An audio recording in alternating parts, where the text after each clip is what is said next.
6. So it should. Where's it coming from? I'm not sure. Because there was a west gate was blocked, 2 lanes were blocked, and no one was coming in. So just went back west. That's why.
What ground is this? J.L. Murphy Reserve. J.L. Murphy. Yeah. Hey boys, I'm gonna jump the fence, all good? I can just watch it from here, yeah? Yeah. Why not? Why pay $10 just to see those guys? I don't work for the club, mate. How are you guys, chilling? Chilling tonight? Maybe. No, it's not. It's not as bad as the other nights. Yeah, no.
For Port Melbourne and Moreland Zebras Juventus, it all comes down to this.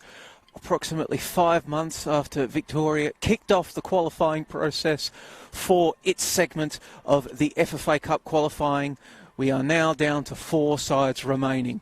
We saw last night Avondale and South Melbourne punch their tickets to the national stages, and here at JL Murphy Reserve, the Zebras and the Sharks, oh my, will do battle to join them. The other game tonight, of course, happening out in the East, Hume City versus Monmouth Rangers, but thank you for joining us now on the Football Victoria Facebook page or the Football Victoria YouTube page for all the action in this one. Should be a bumper game, some amazing bonkers history between these two sides, and both teams looking to return to the national stages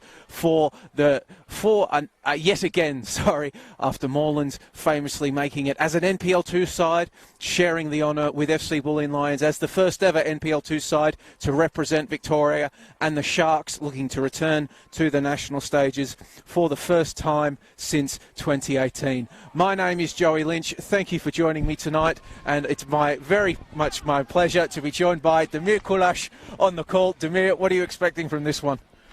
Thank you for having me, Joey. Let me just catch my breath for a second. But no, I'm expecting a very tightly fought out encounter between these two sides. Obviously, there is a disparity between top tier v second tier, but I think Moreland will give Port Melbourne a really good fight tonight. Indeed, and we'll take you through the two sides as we see the side in the famous black and white stripes getting set to take us out. And perhaps, before I even do take you through the teams, I should mention the famous names that are not on there. For Port Melbourne, they are missing goal scorer Chris Duggan, who is out suspended, their leading scorer in both league play and cup play. Duggan having 4 FFA Cup goals to his name thus far. And for the Zebras, Juventus, they are missing both Cameron Watson, who is out injured, and Dario Vidicic, who is not playing for the Zebras tonight. Dario Vidicic, the 23-time Socceroo, their leading goal scorer in the FFA Cup. So a big out for both, big outs for both sides tonight. But of those that are playing for Moreland Zebras, in goal, number 21, Nikola Kostadanovsky, and in front of him, Nathan Tidmarsh, Nick Samoy, Tremaine Sadler, Matthew Waitley, Luke Devitt, Josh Knight, Nicholas Nyagoran, Thomas Barfarosh, Jake Barkadesh, and David Cardamone. And for Port Melbourne, starting in goal, he hasn't been playing in the Cup, but he's been pressed into action tonight. The normal first choice, Andrew Withers. And in front of him, Emlyn Wellsmore, Aaron Reardon, Michael Eager, Matthew Nsimonopoulos, George Mells, Chris Kousis, Valentine Sesnick, Jackson Courtney Perkins, Christian Bombachi, and Omar Amachi. So, Damir, a couple of big outs, but still some decent players playing tonight. Yeah, particularly for the Moreland Zebras as we stick with play here. Kousis bringing the ball inside and then trying to get it on the cutback, but had Samoy for company, and the Moreland acting captain tonight puts it out. Yeah, if you look at the Moreland Zebras starting 11, I believe all but one of those players has previously played in the top flight, and not just played in the top flight, but played for a number of years for quite successful teams. Josh Schneider, of course, seems to be a promotion specialist out in NPL2. He's been at a number of teams now, whether it's Northcote, St Albans, Richmond previously, where he's achieved promotion, but he's stayed in NPL2, and he's really been one of the best players in that comp over the last half a decade or so. As we see George Mells now, former A-League man, swinging one in on his right boot. Strong punch away. Kousis will try to get the ball straight back in, perhaps. Left-footed ball in, cleared away. And now perhaps a chance in transition for the visitors. Nyagoran getting over it, trying to drive inside, but the big man has it cleared away. And it will come out to Aaron Reardon in the end, and then he'll look to get the ball up the right flank. I guess one of the things that's a hallmark of the Port Melbourne Sharks is how defensively solid they are. And you look at the centre of the defence, when you've got someone like Michael Eager marshalling the back four, you tend to be in good hands. And Aaron Reardon has been impressive for me over the course of the first 15 or 16 games of the season in the NPL. He's, of course, come in with some pedigree, was previously at the Brisbane Roar, made a handful of appearances for their senior team, and last year was part of a really successful Gold Coast Knights team that almost took out league honours in NPL Queensland had it not been for the pedigree of the likes of Olympic FC and also Lions, who, of course, won the grand final. Indeed. Reardon, one of a number of Queenslanders playing out there tonight. The pipeline of NPL Queensland to NPL Victoria are as strong as ever in Port Melbourne. Yeah, I guess it's only natural given that their coach is Adam Piddock, who had previously coached in Queensland. His brother Cray is obviously quite a well-respected coach in Queensland himself, with multiple experiences in the national stages of this competition. Comes out to Courtney Perkins. He'll get it out. Koussis, left-footed effort. Forces a strong save there. Konstantinovsky, it was probably right at him, but hit with quite a lot of venom, so he had to get down quickly. Koussis denied now, and we see Nyagoran and Eager doing battle, but perhaps first body blow landed by the Sharks. Yeah, and Koussis is a good player. I mean, it's hard to believe he's 29 this year, given that he's always felt like he's a player in his early to mid-20s who's potentially capable of making that next step up. Of course, a few seasons ago, he had a European experience playing in the second division in Bulgaria, and I think he's always been one of the league's strongest left-backs, particularly when it comes to an attacking standpoint. He loves to attack, and he can definitely punish you if you give him space and time to hurt you. It's Koussis, once upon a time, spending time in the youth setup of Independiente in Argentina. Correct. It was him and a former Moreland Zebras player in Rashid Mahazi who were there at the same time. I believe Gavin Denise, who's now finds himself at Dandenong City and has also spent some time in Portugal. He was another one there, as was Rodrigo Covarrubias. But, it was a nice sort of pipeline for, a few young Australian footballers, the genesis of which, of course, was the South East Piranhas Academy that was based out of several various locations in the southeast over a number of seasons. As we see now, perhaps chance for the Zebras to put their own brand on the game and control it, but they're going to have to deal with a Port Melbourne press. Just a question for you, Joey. You've been calling the NPL for a number of seasons now. Given the stature, particularly when you consider the historical status of a club like Moreland Zebras and it ties to the former NSL side, Brunswick Juventus, are you somewhat surprised that in the NPL era that Moreland Zebras has remained an NPL 2 side? Because they've definitely had a number of promising seasons where promotion was the aim, but they weren't able to achieve it. I think very much so when you are looking at a side that has the history of Moreland Zebras, and we'll briefly pause as Cardamono gets on the ball. Left-footed effort, straight at Withers in the end from the powerfully built midfielder, but besides, admittedly, the history that Moreland Zebras claims is contested by about 6 or 7 other sides here in Victoria. You'd have to get the flow chart out to figure it out exactly, but as we see that ball played out to Koussis on the left, but no, such a famous name, you would have anticipated that they'd spend at least a couple of seasons in the top flight. But not to be, as we now see Port Melbourne, who have spent pretty much they have spent all of the NPL existence in the top flight trying to get forward, and Koussis has the ball blocked away. And before the corner is taken, trivia time, Moreland Zebras' last top flight campaign was in 2012. They had a number of coaches in that season. Name one of them. No. Joe Palacidis started off as coach. Oh, actually, it was Dominic Barber. He got sacked, I think, after... Was that the year that Ange took No. That was 2009. Dominic Barber started. Joe Palacidis managed them over the course of most games, and Grant Brebner finished the season. As this ball gets whipped in. Blocked away at the near post by the Zebras. Now chance perhaps in transition, steaming forward. Was Samoy, and then whipped into the middle. Players are arriving now. Right-footed effort comes in, and it's just going to flash wide in the end. So comes to naught for the Zebras. There's a number of, as you hinted at, Demir, a number of high-profile coaching figures present at the Zebras over the years. Ange Postecoglou, Joe Palacidis, current Juventus women's boss Joe Montemuro, once called Moreland home. quite a historic club, and when you factor in the mergers, which there have been a number of them. I mean, even back if you go to 2007, they made the VPL Grand Final as the Whittlesea Zebras, and they were playing out of Epping Soccer Stadium. Their coach that year was a 1974 Socceroos member Peter Ollerton. They did have, from memory, Christian Rees was in that team. Hamlet Armenian had a fantastic season, which he was one of the league's best players. So there's plenty of pedigree in the Zebras' name. I guess it's with Moreland, they've just struggled to establish themselves as a top-tier outfit after being quite synonymous with being the club, really, that was the best club, I suppose, for Melbourne's Italian community, which is quite rich and diverse, hailing from many different regions of Italy. Of course, I believe it's Essendon Royals, they're actually based out, the founders of that club are from Trieste, and you have whole bunch of other clubs as well that hail from, or its origins are from Italian immigrants from various parts of Italy, and Moreland Zebras is just one of them.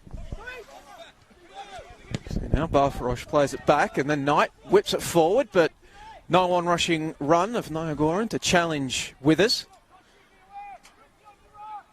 And he'll collect rather comfortably in the end, and then just play it out to Christian Bombacci, who enters the game with somewhat unwanted record of having picked up 7 yellow cards thus far in league play. So if you were to guess if anyone's going to receive a caution tonight, he might be your man, the former Melbourne City youth prospect.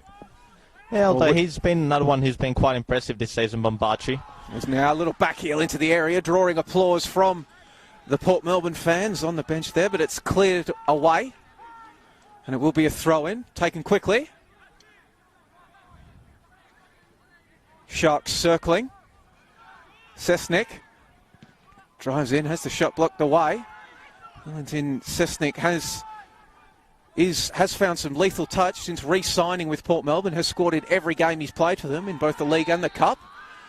And now a chance for Port Melbourne to get something going from a free kick. And he, of course, was at Port Melbourne throughout the course of the first half, or for the majority of the 2019 NPL season, and then he departed for an overseas venture. I believe it was in the Netherlands, wasn't it? I believe so.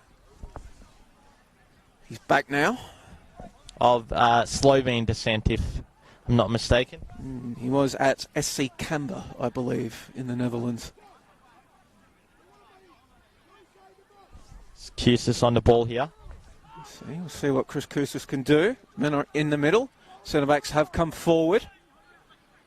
The big head of Michael Eager in there.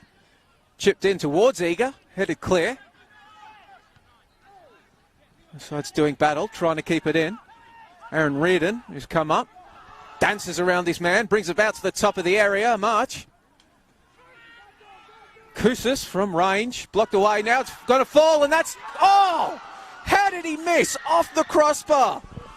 Omar Amache, just somehow, how did he not score them here? Unlucky. I thought he did really well to get himself in that position, to set himself up for a shot, and it's one of those unlucky ones where it just hits the underside of the bar and bounces away from goal. Should really be a Port Melbourne 1-0 up. Got a lucky break there, but ultimately weren't able to punish the Zebras. Now the Sharks having the better of play thus far, the better chances, definitely. Trying to get this ball in. Kusis on the edge of the area. It's quickly closed down. Sharks forced to attempt a reset. Reardon. He'll play it out to Jackson Courtney Perkins on the left, but then Courtney Perkins loses it. And Eager cleaning up, puts the ball out in front of Big Nick. I guess in the NPL era, Moreland Zebras' highlight would probably have to be that season 2015 under the stewardship of Danny Gnidic, when they finished second in NPL 2 West and ultimately got a playoff against the second place team in NPL 2 East, which was Mal Victory Youth at the time. And in a game that they really dominated, should have won, they ended up conceding late and lost 2-1. And missed a chance to play North Geelong Warriors at this ground in the promotion relegation playoff. That was quite a good Moreland Zebras team that featured a great strike partnership between James Papadimitriou and Danny Charalambis.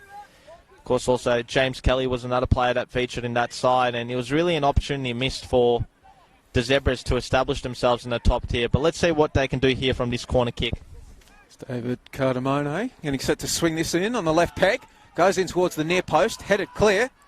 Bakadash lets loose, but was always slicing off his boot into a few jeers from the Port Melbourne fans. It's out for a goal kick. And Bakadash, of course, former A-League player, started his career at Gold Coast United. If you recall, he made his debut in that A-League debut in that, I guess you could say, infamous fixture, if you want to call it, against Melbourne Hard when Clyde Palmer made a 17-year-old Mitch Cooper captain. Mitch Cooper, who currently plays for Hume City in the NPL. Yeah, and he, put together a string of impressive performances, Barkadash, towards the end of that season. It was the Gold Coast United's last. We'll have to come back for that. Cardamone's forced a turnover, breaking into the area, but the last touch is slightly heavy, and Eager comes away with it. But Cardamone has, on occasion, proven a bit of a spark for Moreland. And Cardamone, of course, has FA Cup experience because in 2014, he was part of the Bentley Greens team that made national headlines and was the first NPL side to go as far as possible in relative terms, in terms of the semi-finals of the competition.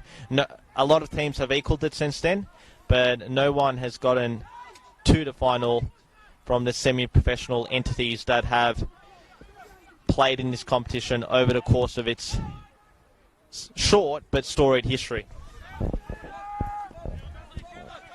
Cardamone, of course, also involved in 2019 when the Zebras made a run to the round of 16, eventually eliminated by Brisbane Strikers after eliminating Bulleen in the round of 30. Oh, sorry, they made it to the quarters. They eliminated Bulleen in the round of 32, and then the fabulously named Mackay and Whitsundays Magpies Crusaders United in the round of 16. Yeah, of course, that was quite the fixture against the Bulleen Zebras at David Barrow Stadium at the Veneto Club. I think Jake Astudi West, the Zebras goalkeeper in the night, made himself a hero.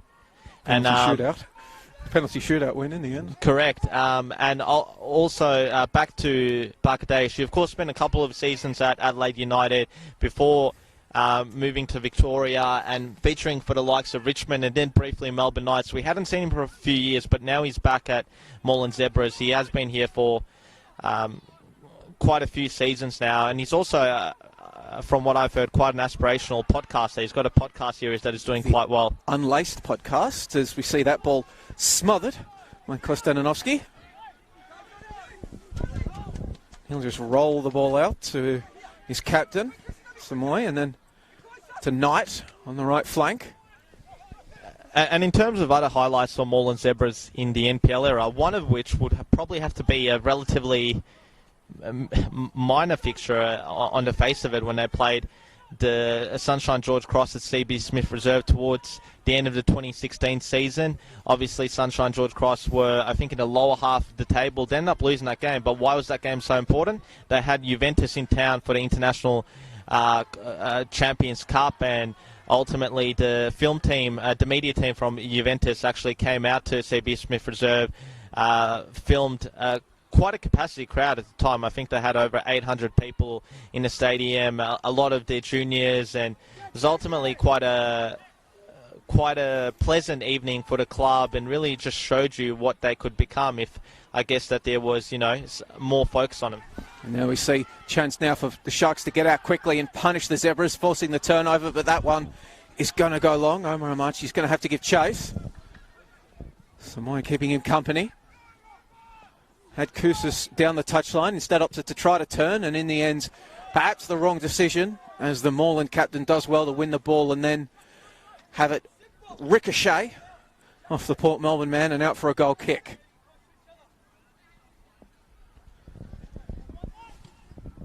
So new balls, please, as Kostananovsky receives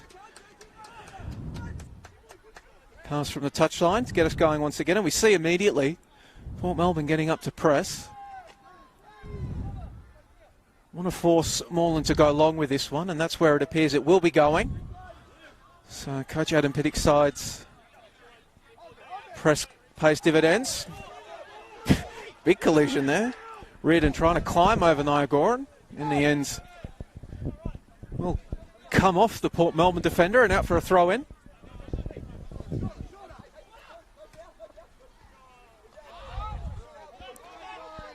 Pass back from Knight is poor. So now, instead, it will be Kousas to get us going for Port Melbourne.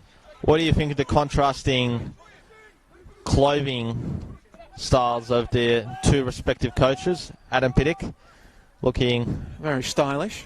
Correct, and Gianfranco going for a more aesthetic look, you could say, like he's functional in the tracksuit. That's Moreland coach Gianfranco Impellizzeri, who replaced Fausto Dimitri's earlier this season after rather indifferent start to the year by the Zebras. And Fausto's now at Bulleen. Now coaching the side that he knocked out of the FFA Cup a couple of years ago. So short memories at the Benito Club, it appears. And look, I think that you'd find quite a lot of connections between the two clubs over the course of the last decade or so. I mean, probably be up there in terms of two of the more interconnected clubs. Obviously, other clubs are also up there. You know, when you think about the various Greek clubs in the top flight and also the various Croatian clubs, there's definitely more player activity and player movement between those clubs than there generally is between clubs that aren't affiliated in any sort of way. Kousas working against Knight, trying to take it down the touchline. Now he has Devitt for company, beats him as well, whips the ball in. Headed clear at the last, but danger not cleared. Wellsmore trying to find an angle. Three Moreland players getting in the way, so he's forced to just turn tail and give it to Mells. Back to Wellsmore. There's an inside side. Cessnick trying to look up and then gets the rugby conversion, but not the footballing kind. However, it did last come off a Moreland player, so it will be a corner kick for the Sharks. So, yet again, the Sharks circling.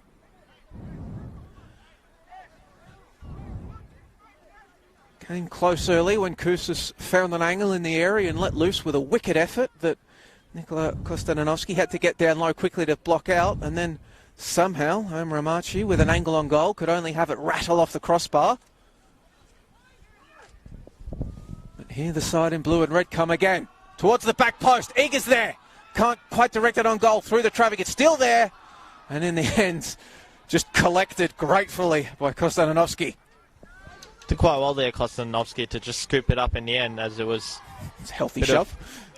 Pinball for a moment there, and a few hearts and mouths moments for the Zebras defence. I think if you're looking for other connections between two clubs, the Barfarosh brothers. Indeed. Tom Barfarosh starting for Moreland Zebras, and on the bench, Luke Barfarosh for Port Melbourne. A very nervous mother is in here. Their very nervous mother is here in attendance tonight. And if we are talking about Luke, I should mention that Luke is currently raising money for Beyond Blue. If you search for Luke Barfarosh's Instagram on Google, there's a link to that fundraising page in his bio, so you can click that and help him raise money. And anybody that knows Luke Barfarosh will also know that he possesses quite a healthy head of hair, which he is going to shave off at some point and donate for people that need it more. So excellent work from the youngster as he watches on from the bench now as Simoe tries to get upfield. It's going to get recycled. Devitt, that's a Cardamone. It's challenged, but he'll retain possession at least. So that's a Tidmarsh. Zebra's doing well to retain possession and knock the ball around. Tidmarsh again, whipping it in. No, Gorham was waiting, but in the end, Andrew Withers collects. Yeah, Withers has been one of the more impressive goalkeepers in the NPL this season. A Kiwi who has previously played for the New Zealand youth representative sides. Of course, that position in the Sharks, as Sharks custodian, has previously been occupied in recent seasons by Matthew Symes, who's now at Preston. As you see, Zebras trying to build from the back. Splayed forward. Just no, Goran though finds two men on him. Barfarosh in the end does well to collect and turn. Challenge eventually coming in from Sesnik. Now Kousas with a bit of time on the left will look up and try to stab it forward. Cheeky little back heel from Samoy. Back to Waitley. Former Swansea City youth. Waitley on the ball again now.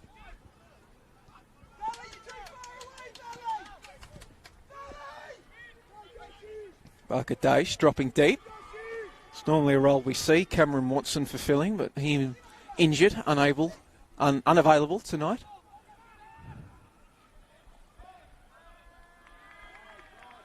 In the ends, however, the passing proves to be for naught, as the ball will rest in the hands of Port Melbourne.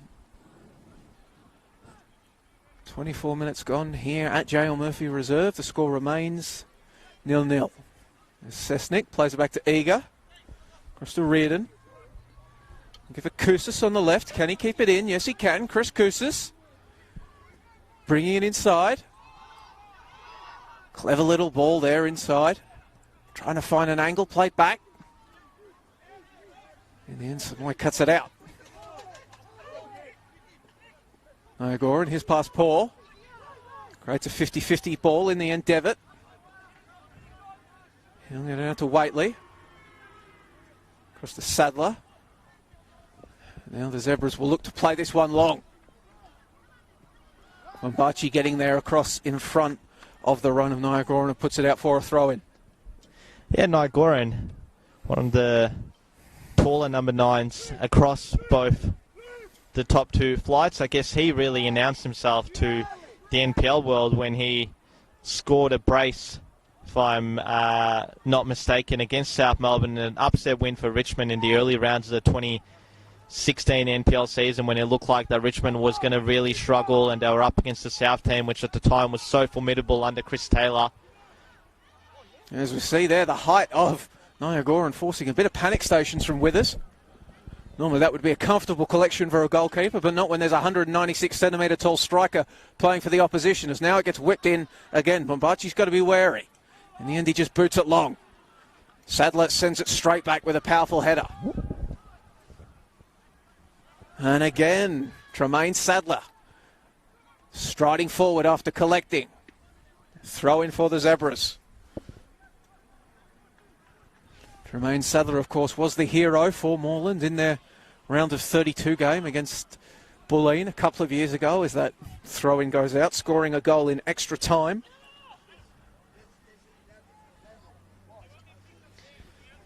Now, keep in mind we are, of course, live on the Football Victoria Facebook stream. And if you do want to interact with us, feel free to comment below. James Baxter rightly pointing out that former Socceroo Blagoya Zaleski, otherwise also known as, I guess, Billy Zaleski, also played for the Zebras in the VPL. Correct you are, he did indeed. And I believe he was actually at the Zebras in between the two stints that he had at Perth Glory in between Season 1 and Season 3 of the A-League before his career really kick-started, or took off, you could really say, at the Melbourne Victory in Season 4, where he was a championship winner. This one, Amachi trying to bring it forward. He had to shoot from an angle, but he made very good contact with it, forcing Konstantinovsky to get down low.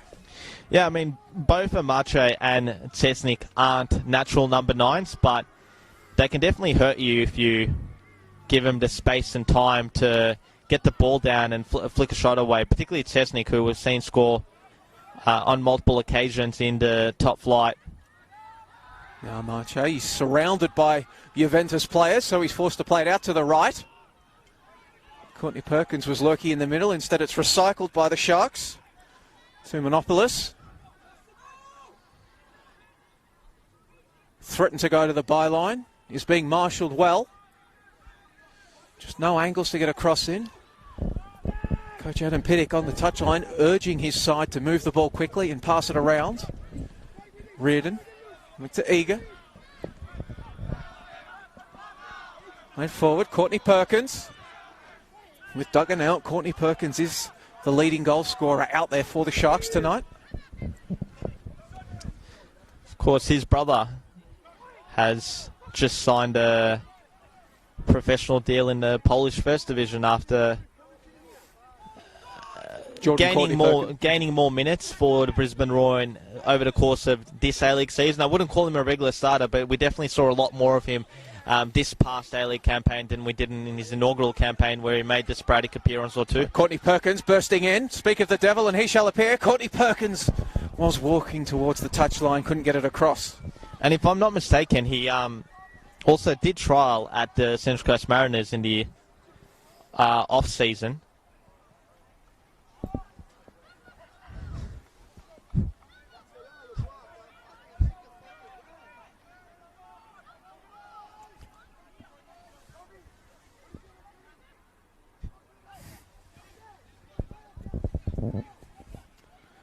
As we see now, another corner for the Sharks.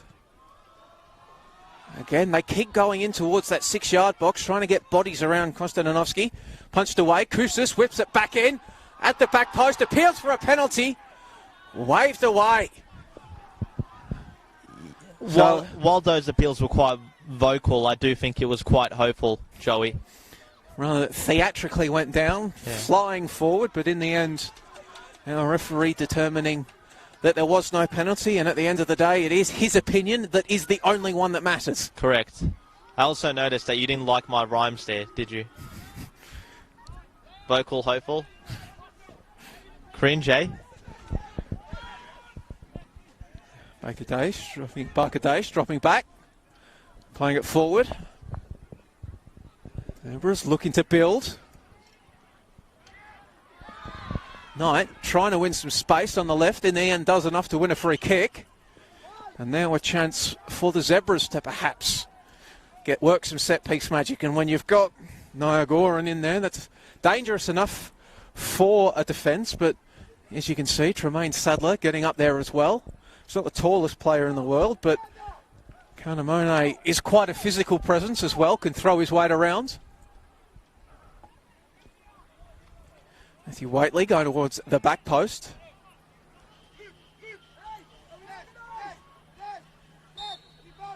Barfarosh in there as well. In swinging ball in, trying to get the flick on, still not cleared.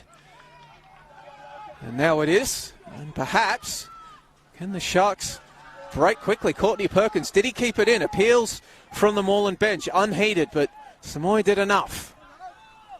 Booted clear by Konstantinovsky. Barfarosh trying to work Koussis under it.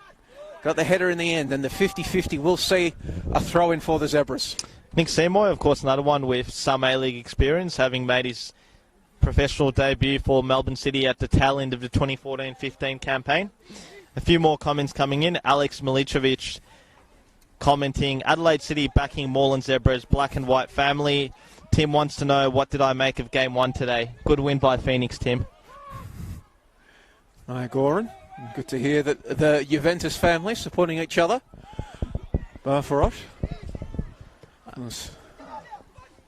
Adelaide City have also progressed to the round of 32. And I must say, Adelaide City have probably got one of the most impressive media teams and social media channels out of any NPL clubs across the country. I'm really impressed with the work that they're doing, not just for their men's side, but also their women's team. And certainly a club that may potentially have, second division aspirations should that ever eventuate. Of course, one of the most... Hopefully when it eventuates, not if it eventuates. Agree with that. One of the most historic clubs in Australian football, of course. Multiple NSL championships. I guess they peaked in that early 90s era that they had under Zoran Matic, that sort of likes of Alex Tobin, Milan Ivanovic, Damien Mori, the Vidmar brothers, the Aloisi brothers, Carl Viet, all called the club home. I believe it's them in South Melbourne that have produced the most ever Socceroos. Is now Barfarosh trying to cut the ball back. Sliding challenge from Eager, preventing it.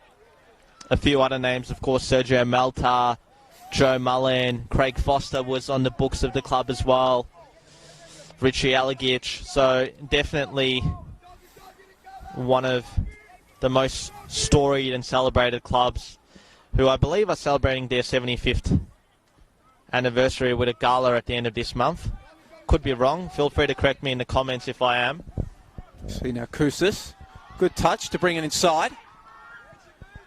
Splayed into the middle of the field. It's going to come out to Mells. Just put out to Wellsmore on the right. Wellsmore twisting and turning, the former New Zealand Youth International.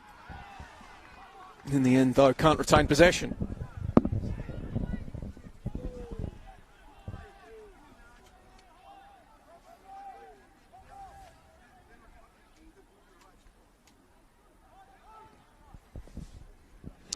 Did want to get your thoughts on something, Joey. Not sure if you saw it, but Chris Gleeson from the corner flag did put up the top 10 goal scorers in the NPL Victoria, so the top tier.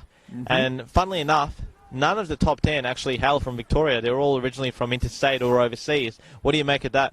Well, I think I did see that. I think I would remark that whilst the top scorer in NPL Victoria might not be Victorian, the top scorer in all of Australian football, Jamie McLaren, is.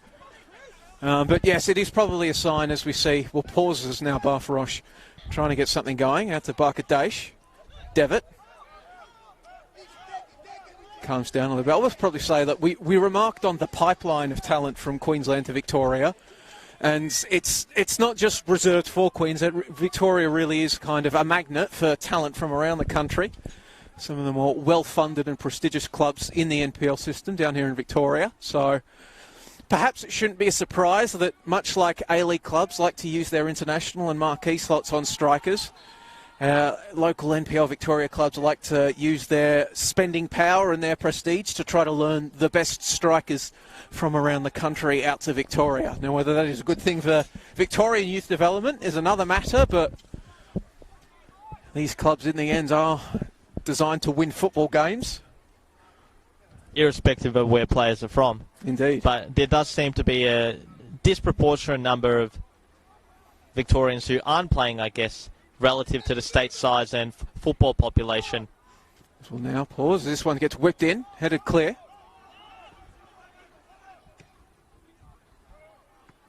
And that, I guess, is more apparent in the A-League than it is in the NPL. It's just a statistic that most of or a large number of the league's best attacking quality players hail from interstate, and you can't blame them for some Victorian players not being featured there, given the talents of some of the players that we've seen come into Victorian football, particularly this year. I mean, Josh Bingham, I know he had that 5 games that he played last year for Hume, but he's currently the leading goal scorer in the comp. Nahul Bernard has been one of the best players and could ultimately be a Bill Fleming medalist the way he's going, or gold medalist as well. He's close to Thunder's best player every game. Alex Salmon's doing his thing at the Green Gully. You've got Valentini and Boland scoring for fun at Avondale. Frosh offside there, but advantage played.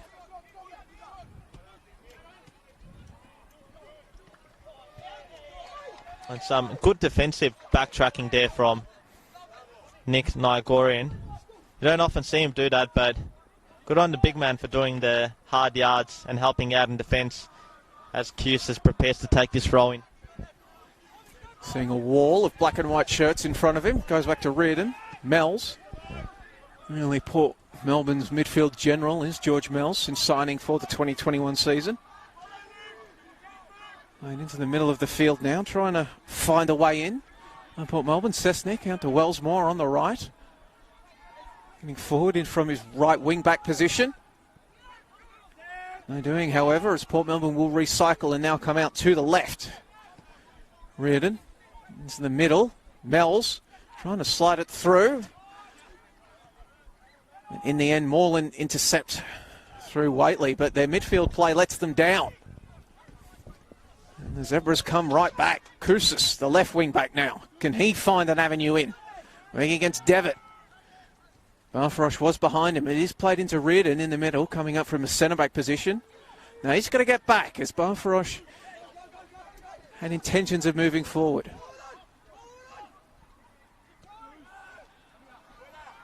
Ooh, bit of a hospital back pass. Konstantinowski had to get rid of it quickly. Simonopoulos goes down, no free kick, and now a chance for the Zebras to come forward. Samoy. Goran looked over, tried to see if he was offside. The referee's flag was down, so he starts running, and then the referee puts the flag up. But Moreland Zebras have won themselves a free kick because Seymour was fouled as he was making that pass to an offside near Goran. So it wasn't in vain that the Moreland Zebras attack that they ended up producing there. And I guess the longer this game stays a 0-0, the more Moreland Zebras will fancy their chances. And now they've got Josh Knight, who's going to be over the ball. He's a good set-piece taker. They've got a few tall heads in there, most notably near Nick Nyagoran and also Sadler in there as well. Waitley as well. See Josh Knight, the promotion specialist, the Welshman. This time he's going to try to find a teammate, but let's just charitably say that free kick was poor. The less said about that one, the better, I think, Joey. And it's really an interesting career that Josh Knight has had, because from memory he was the Swansea City youth setup when he was... one-time Liverpool and West Brom youth player. That's right. And yeah, it's quite interesting. I think his original club in Victoria was Hume City back in the 2013 season, if I'm not mistaken. And since then, he's practically played in the second tier for a number of teams, and he's been that promotion specialist, as you alluded to. I guess it's pretty hard to find yourself an appropriate example of someone who's done that in the Championship or other second-tier leagues across the globe. I'm sure there's a few players that have gotten promoted with a number of teams, but off the top of my head, I just can't think of anyone at the moment. If you can, feel free to put it down in the comments. To Monopolis now. Now to the left to Koussis. Tries to swing a left-footed cross in. Blocked away. Monopolis gets another go at it. Into space for Courtney Perkins by Koussis. Queenslander will keep it in. And then back to his left back. Whipped into the area. Danger not cleared. Courtney Perkins will get another go, perhaps. Back to Koussis. So another take, but the flag comes up there. Would not have counted. And Omar Amachi been able to, well, what would have been a very impressive flick on into the back of the net. And I guess off the back of that earlier opportunity that he did have, I guess that's the one thing, part of his game that Omar Marche could do better in, is to become more prolific. And I think he even knows it, because he is a flashy player who can beat a player off the dribble and he can trouble you with your pace. But I just think if he was a bit more prolific, then we'd be talking about him in the same way that we talk about some of the league's other best wide forward / speedsters. You know, you think of the Avondale trio, Valentini, Zinni and Ahmed, and a few of the other players in the league who get their share of goals throughout the course of the season. There's no reason why Amache can't join him up in that discussion, but he just hasn't been able to, I guess, establish himself with the end product. He did also spend, when he was at Dandenong Thunder a couple of years ago, he did spend quite a lot of time playing at right back, which I thought was quite interesting, because his previous stints at both Oakley and Avondale, he was primarily used as a wide forward. As we see Courtney Perkins getting a bit of a talk to by referee Dean Staffrost there after giving away the free kick, and then not giving it immediately back to the Zebras. Delivered forward for Nyagoran. And Bombachi for Company. In the end, it's going to go out to the left and be free kick for the Zebras. It appears as though Bombachi is the one who is kind of shadowing Nyagoran tonight, Demir. Yeah, and I thought the youngster's done a pretty good job so far. So you don't want to make life easy for him, particularly if you're making it an aerial battle where he's got the height advantage. But so far, so good for Bombachi. Now, Moreland getting bodies forward. Number of players go to Nyagoran. It doesn't go near him. It's delivered in, and that's the opening goal of the game for the Moreland Zebras. Tremaine Sadler. He was the hero for the Zebras back in the 2019 FFA Cup. And perhaps now, will that be the goal that sends the Zebras, Juventus, back to the national stages? It's a great start for them. We're still not yet at half-time, but they've really scored at the best moment towards the end of this half as it's closing in. a goal that you could say is against the run of play, given the fact that the Port Melbourne Sharks have had the better of the opportunities, but at the same time, Moreland has grown into the game and gotten better as time has gone on, and I'm sure their coaching staff will think that they've deserved that one because they've been quite defensively solid throughout the course of this first half, apart from a few exceptions, and they've held their own against a top-tier outfit. And Tremaine Sadler, making a presence of himself in the box, was able to bundle it in at the back post. And I guess if you're Adam Pittock, you'd be asking a few questions of your defence as to why that ball was able to evade everyone in the box and find Tremaine Sadler unmarked at the back post for the Zebras lead. I think perhaps one of the reasons would be Nick Niagara, and when you're the size that he is, even when you're not actually touching the ball, you make an impact. We saw Bombachi and Eager both went to the big number 9 for the Zebras, and in doing so, perhaps just the numbers not there at the back post, as the Moreland Zebras number 4 snuck away and bundled it over the line. So the effect of perhaps gravity, striking gravity when you are a lethal big man, can affect play even when you don't have the ball. Yeah, indeed. And, if you are Niagorian, if you're not getting your own head to the ball, the best thing you can do is be creating an impact, making, using your body to really create a distraction and to make it difficult for your opponents. And then you hope that the space that you've potentially opened up there for teammates gets punished.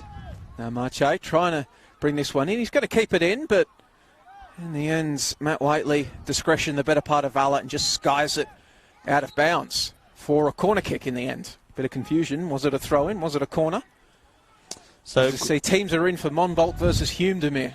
And I'll get to that in just a second, but it's a good opportunity for Port Melbourne Sharks to strike right back if they can equalise here.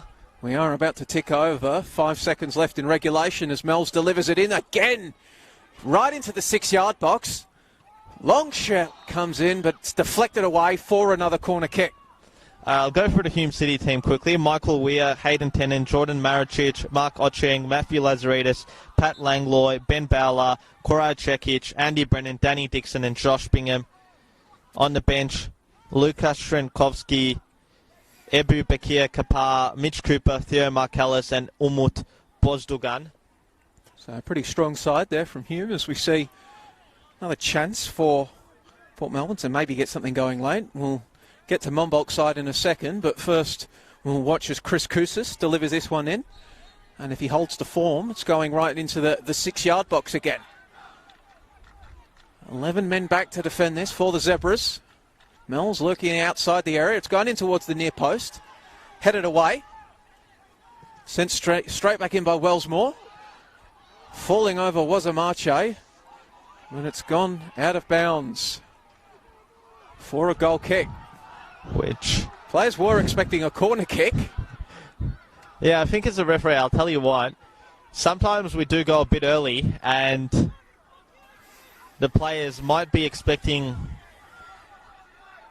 us to have made a different decision. So it's not the worst idea to sometimes wait it out if you're not sure and see what the players, which direction they're setting up or walking to. In terms of the... Having said that, though, it's not like referee Alexander Lieber was wrong there. We don't know.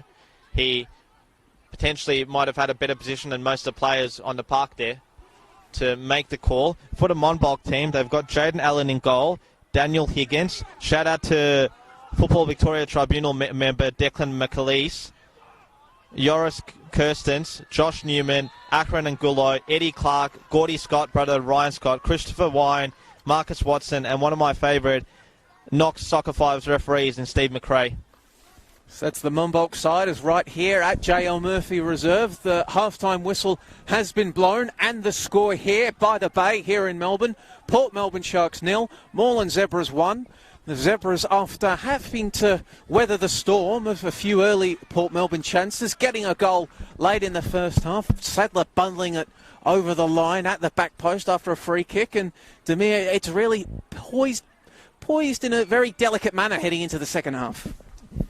Indeed it is, and Port Melbourne Sharks, you've got to say, had the better of that half. I thought that they looked like the top flight side out of the two, who was, I guess, not convincing, but still the better of the two teams. And as the half grew on, I thought Moreland Zebras got better. They seemed more calm and collected in possession, and ultimately punished the Port Melbourne Sharks at the first given opportunity that they had there towards the end of the first half. And I guess it's a surprise lead, and Adam Piddock's going to have one hell of a half-time talk, because when the stakes are this high, you really need to come out firing in the second half, and Port Melbourne are going to be a bit adventurous. You can tell that they're missing the presence of the likes of Duggan, which hasn't.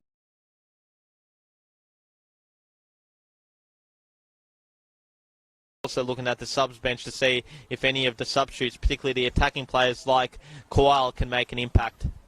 Well, the thoughts of Damir Kulosh there, taking us into the half-time break. You'll have the countdown clock for company as we await the second half of action, but be sure to join us on the other side of it on the Football Victoria Facebook page or YouTube page.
Teams back out onto the field.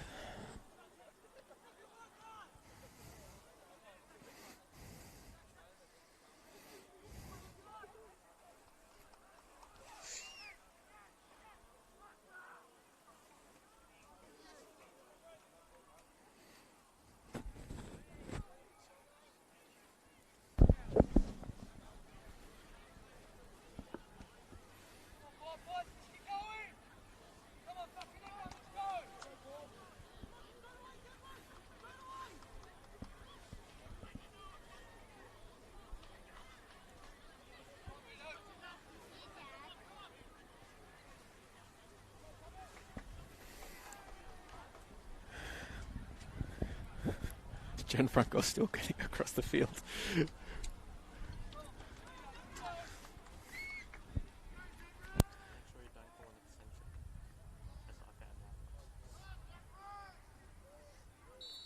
Welcome back, ladies and gentlemen, to the second half of this round 7 preliminary FFA Cup tie for Football Victoria. The score here by the Bay in Melbourne is Port Melbourne Sharks 0, Moreland Zebras 1. Tremaine Sadler, a frequent FFA Cup hero, putting Moreland Zebras up 1-0 later on in the first half when he met a free kick in, delivered towards the back posts.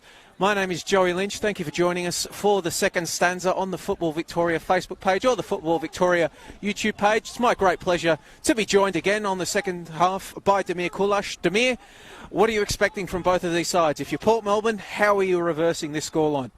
Well, I expect Port to be more enterprising and to really go for it in the second half because they've really got nothing to lose. It is a one-off cup tie and the stakes, as we mentioned in the first half, are quite high and they really need to be a bit more adventurous going forward because if they're not, it'll be curtains for their FFA Cup campaign, and we know just how big of a boost, both from a profile and recognition point of view, but also from a financial point of view, hosting 1 or 2 home FFA Cup games can have for your club, particularly a club like Port Melbourne, which I guess, you know, when you consider the 14 clubs in the top flight, they'd probably be down the bottom there in terms of attendances and just general fan base.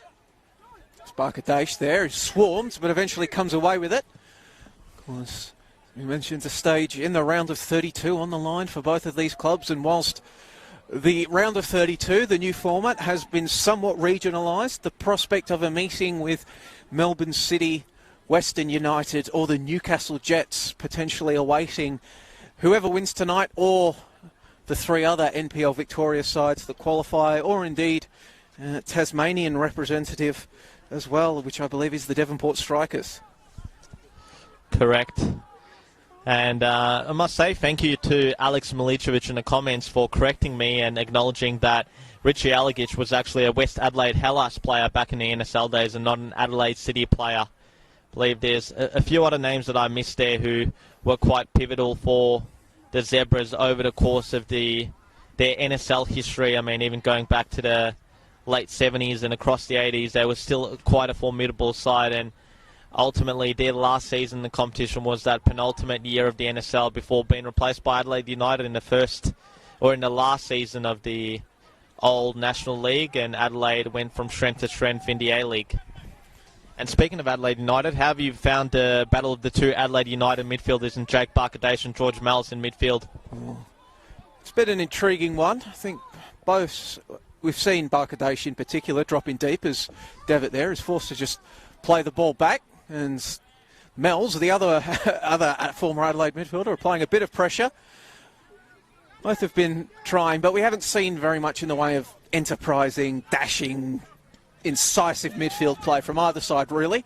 It's been a game characterised by its my cautiousness from both sides. Don't want to make mistakes, and perhaps a lack of real flair in the final third. Of course, Port Melbourne having a couple of chances early on in that first half that could have made this game very different. Look, I think that's Kustis missing both. Yeah, I think that's an accurate assessment of the opening 45 minutes. I think, as we've mentioned regarding Port Melbourne, they just need to up the ante a bit attacking-wise and take care of their chances, because had March done that, and I guess Cusis had a good chance, although I thought it was a pretty decent save by Kostadinoski. Then there's no reason why Port Melbourne shouldn't be either back level or even in front. And I guess you mentioned Duggan throughout the course of opening 45 minutes and what a big miss he is for them. But I also think that missing the presence of the cup-tied Roch Archibald hasn't also been helpful, because particularly at set pieces, Roch Archibald is one of the best organisers of a defence, and although he's been deployed in a number 6 role, he is definitely quite tactically disciplined, and he's one of the best man markers in the competition. So I really think his presence has been missed tonight, as has that of Chris Duggan. See now, Eager getting on the ball. He's not really well travelled. He's only played for a few clubs here in NPL Victoria, but he is a veteran. Now Wellsmore carrying it inside onto the left boot. Teased a shot, in the end just laid it across, and Mells was the one that pulled the trigger, but the former Brisbane Roar and Adelaide United man could not get the effort on target. Yeah, we need to see more of that from George Mells, because he's definitely one player that has a strike in him, and ultimately he's got the quality to punish the Zebras. So if Port Melbourne can get him on the ball in those types of situations, there's no reason why they shouldn't hurt the Zebras on the scoreboard. But you know, you've got to give the Zebras a lot of credit in that opening 45. I thought they were quite tactically disciplined. You expect that from a Gianfranco Impellizzeri coach team, and ultimately he's one of the best winners in the NPL, whether it's top or second tier, and he'll definitely set that mindset up at the Zebras since he's taken over. Comes out to Wellsmore on the right. Battling for the ball. Does well to keep it. Does very well, does Wellsmore. Brings it back inside. Cessnick tries to give it back to his right back. Picked out. Well, just looped forward, but Nyogoran was dropping deep, and there's nobody else forward for the Zebras, so rather simple collection in the end for Eager. Mells knocking about with Reardon. To Mells, back to Reardon. Defensive shape for the Zebras, you can see it. Getting 11 men back in their own half. Was picked out by Knight. And then Tidmarsh back to his keeper, and then booted forward and bounces over the head of Nyogoran. Not the simplest task. News of a goal at Monbulk. Hume City have taken a 1-0 lead through Matthew Lazaridis. And that one whips back into the area by Cessnick, but was not able to keep it in. And whilst we do all love the magic of the cup and the underdog story in these cup competitions, Demir, one thinks that might not be the only goal that Hume scored tonight against State League 2 side Monbulk Rangers. Hume possessing the most, well, statistically the most high-powered attack in the NPL this season. Especially when it's led by Josh Bingham, a former A-League number 9 who has really come into his own since moving to ABD Stadium in Josh Bingham. Scored in 10 straight league games, and you can throw a few cup games in there as well. As Reardon brings that one down and plays it forward. He's probably looking for Wellsmore. Cessnick was in the vicinity as well. Clash between Reardon and Nyogoran there, and it's going to come out to Monopolis. Flicked through by Cessnick. Amache is giving chase and forcing Matthew Waitley to just boot it into touch. We talked about the goal scorer Tremaine Sadler's history for the Zebras in the FFA Cup, but has had an impact for a few sides in this competition, hasn't he? Yeah, correct, Joey. Back in 2015, he'd scored the goal that took... As well, just Wellsmore delivers this one in. Can't control it, and is cleared by Devitt. Apologies for interrupting you, Demir. No, that's fine. That took the Oakley Cannons to the national round of 32 in a 2-0 victory over local rival South Springvale. Cessnick down to Wellsmore. Driven in low and had to be very, very tidy with the clearance there, did Matthew Waitley, but he was able to turn it out for a corner kick. Yeah, the Zebras will look to Waitley's experience to really marshal their defensive effort in this second half and to prevent the Sharks from mustering any formidable opportunities. Of course, he arrived on Australian shores back in 2017, where He helped Northcote City achieve promotion to the top flight. Of course, the team coached by Željko Kuzman at that time. As we see Kousas delivering this one in. The theme continues for Port Melbourne, delivering these corners into the top of the 6-yard box. On occasion, Eager not able to get to it. And in the end, it will be a Moreland Zebras free kick deep in their own defensive left flank. And well, I guess when we talk about well-travelled players, Demir, Matthew Waitley certainly fits into that category. He is Welsh, a Welsh youth international, and spent time with Swansea City, but across his career, he's played in the Welsh, Swedish, Icelandic, US and Kiwi pyramids. So has passport, will travel, Will Waitley. Indeed he will, and he was a teammate of Josh Knight back in 2017 for that Northcote team, and somewhat surprised that he hasn't been picked up by a top-tier side, but when you've only got 2 visa spots available, it often makes it difficult to accommodate every quality visa player that is currently playing in Victorian football, that is capable of playing at the highest level of the Victorian pyramid, and Waitley is definitely one of those players. From memory, he had quite a successful defensive partnership with Nathan Cook, who is now at Dandenong City and has previously been at the likes of Green Gully and Pascoe Vale and Preston Lions, to name a few. As the Port Melbourne fans spring to life with a chance over there on the flank, as Kousas getting set. Looks like he will attempt to dink this one onto the area. Big, massive bodies forms in towards the back post, headed clear by the Zebras. To Monopoulos. Marshalled by Devitt. Back out to Kousas. Kousas retains possession. It's going to come out now onto the left flank. Whipped in. Eagle was lurking again. Knight applying the defensive pressure, but he can't win it. Wellsmore. And then Wellsmore, he can't get a cross in.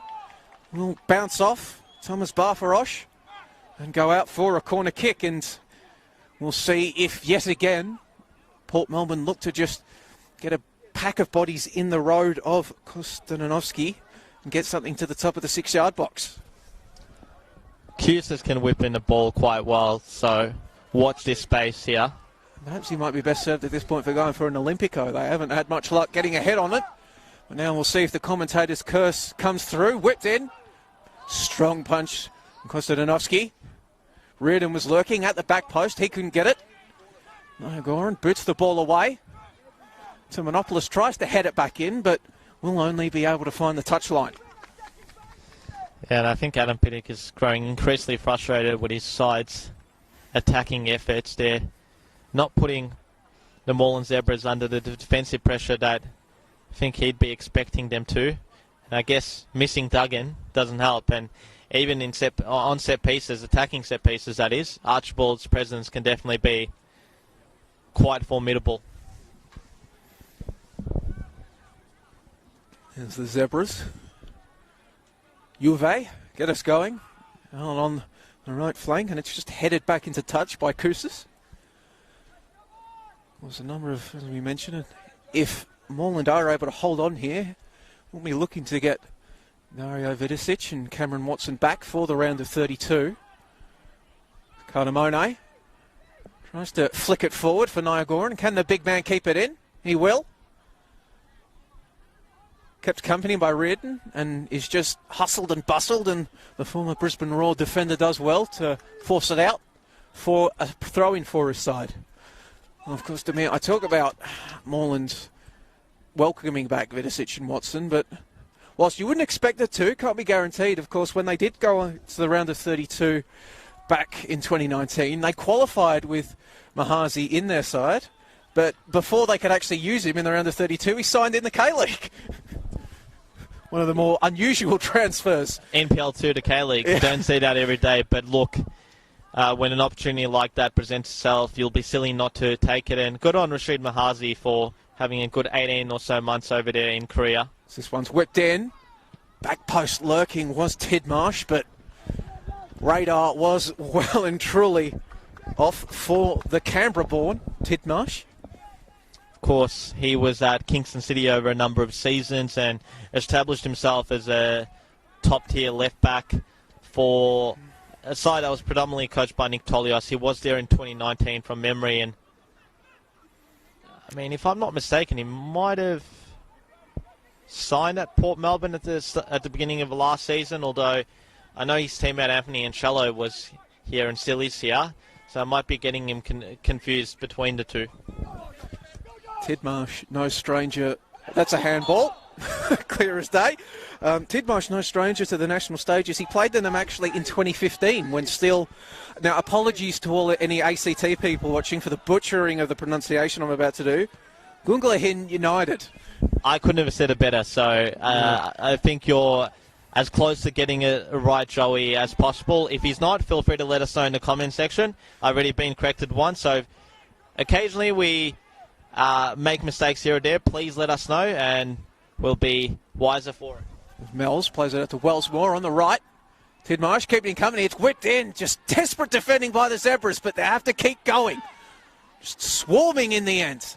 An attempted clearance just bounces off the chest of Cessnick and will roll out of bounds for a goal kick. And I mean, we do know, as you mentioned, Gianfranco and Pellizzeri coach sides are defensively sound, and they're certainly going to have to be that the way that Port Melbourne are throwing themselves forward as we approach the hour mark here at JL Murphy Reserve with the score remaining. Port Melbourne 0, Moreland Zebras 0. And Demir, you mentioned the frustration that Coach Adam Piddick for the Sharks was having with his side's attacking play, and it looks like he is about to go to his bench in an attempt to rectify that.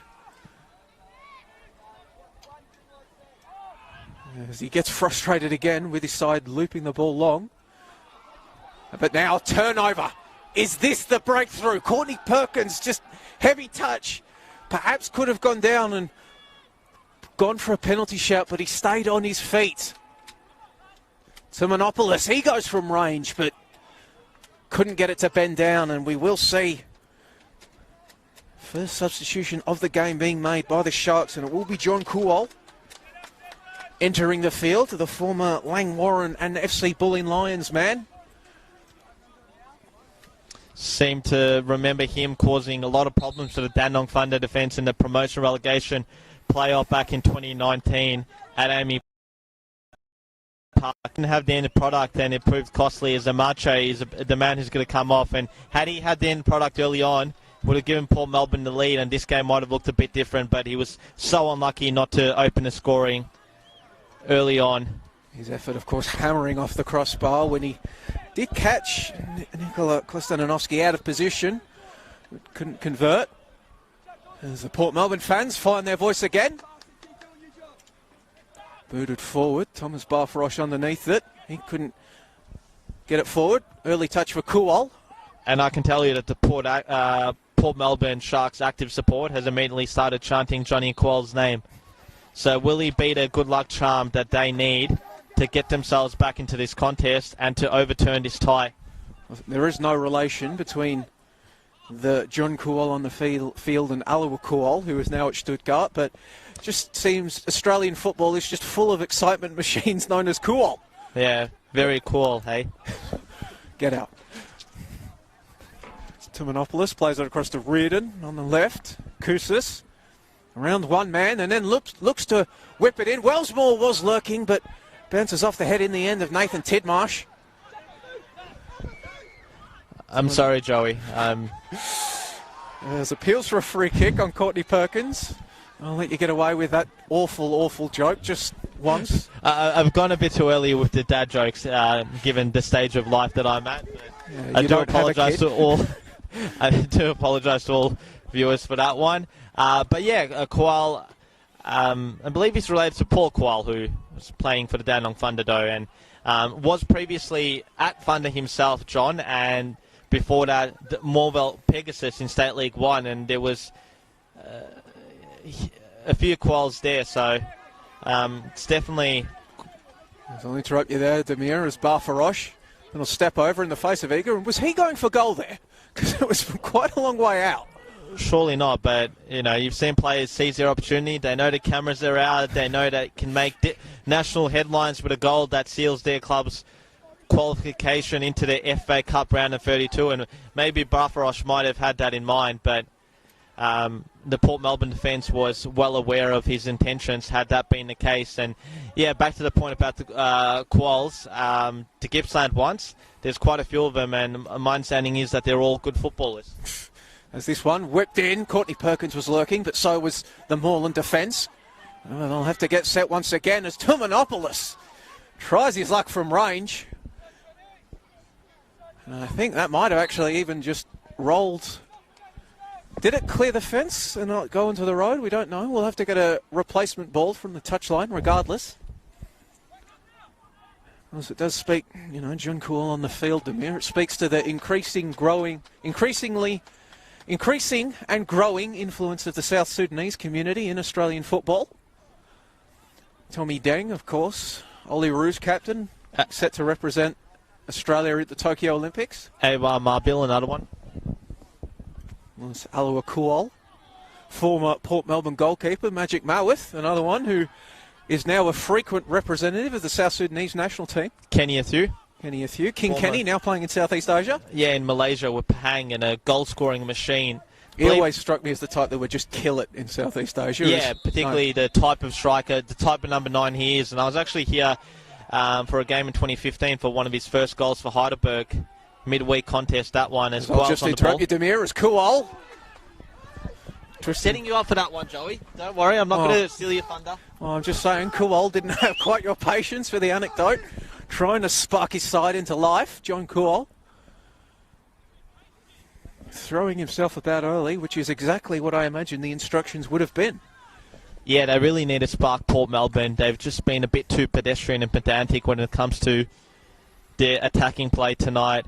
Need to take the initiative now to their behind, because if they don't, as we've said, they'll kiss away a potential round of 32 national spot in the FFA Cup, which is so big for clubs, particularly a club like Port Melbourne, who may not necessarily be good enough to win league honours or a grand final in Victorian football this year, but can make an impact on a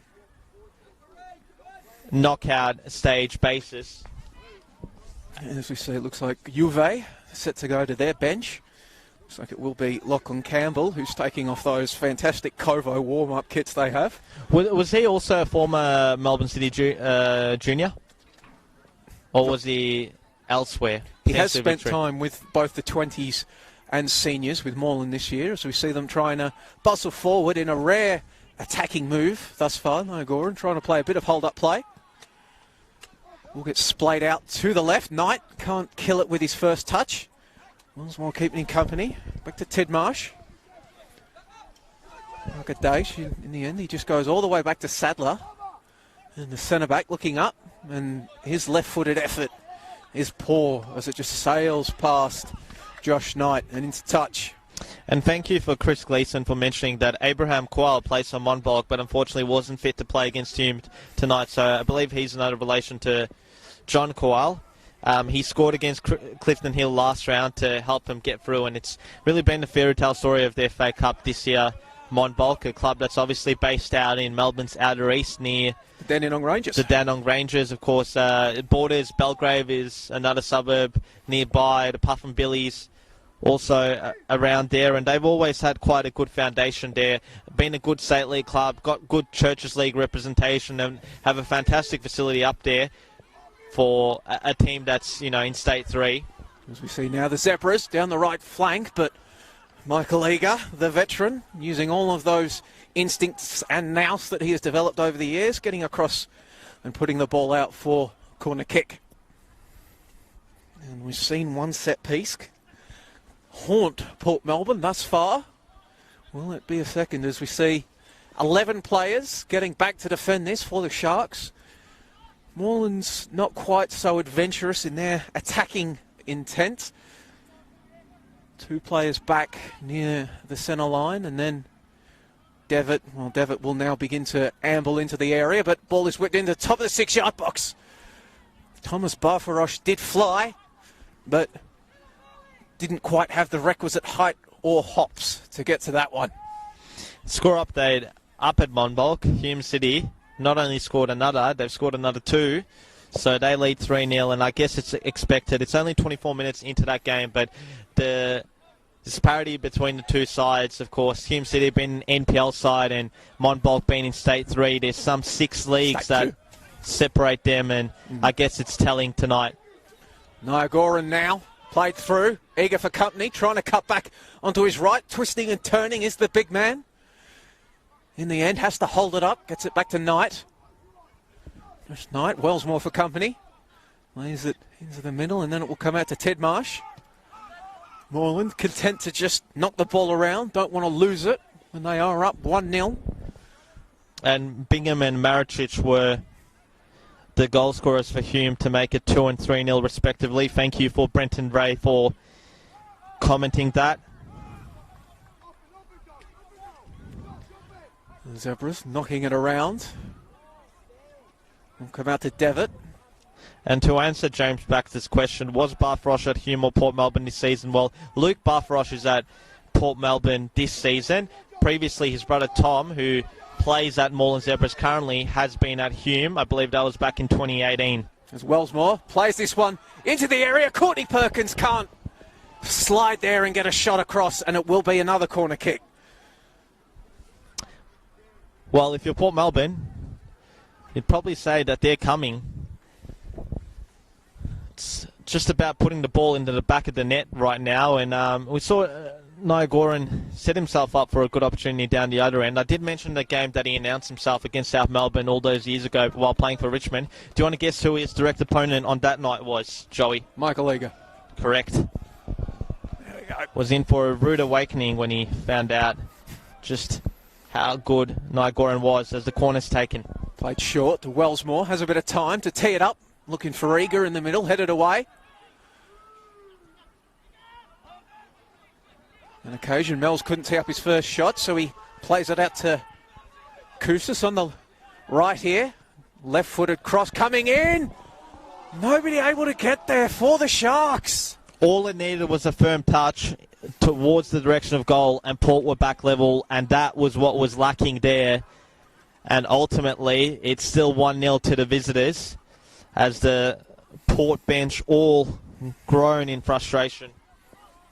And feels like a while ago that we talked about it, but the substitution now will finally come for Juventus. Lachlan Campbell coming on. We'll try to take a peek at the substitution board to see who's coming off, and it looks like it will be Thomas Barfarosh coming off. So with his brother Luke still on the bench for Port Melbourne, we won't see a Barfarosh showdown. Runs in the family for the Barfaroshes, actually. Their father came out here to Victoria when he transferred from the Japanese leagues to Green Gully. Thank you to the Barfaroshes' mother for letting me know that factoid. I must say, in the years that I've spent covering the NPL, on many occasions, numerous occasions, family members tend to be the best sources of info going around when it comes to unearthing those types of facts. And as we see, Campbell makes his way onto the field. So shout out to all the families and friends of players in attendance tonight, and also watching the live stream. I know that there's obviously quite a large interstate influence, particularly for the Port Melbourne Sharks. International as well, a few Kiwis. Yeah. Most notably, I guess, also from Queensland, given the recruitment strategy at the club and the familiarity that Adam Pittock has with a lot of the players there. And I guess the economics make it quite a valuable source of talent, Queensland, given that the salaries in Victoria are much higher, in many cases in NPL2, than they are in the top tier of Queensland football. So if you're wondering why you've seen an abundance of Queensland talent call Victoria home over the last 5 or 6 seasons, it's because of that. And it goes right back to the 2014 FFA Cup and several Queenslanders really making a name for themselves that we saw in the NPL the following season. Think Matt Fertel, think Chris Lucas, think Troy Ruthwen, all at Bentley the following campaign.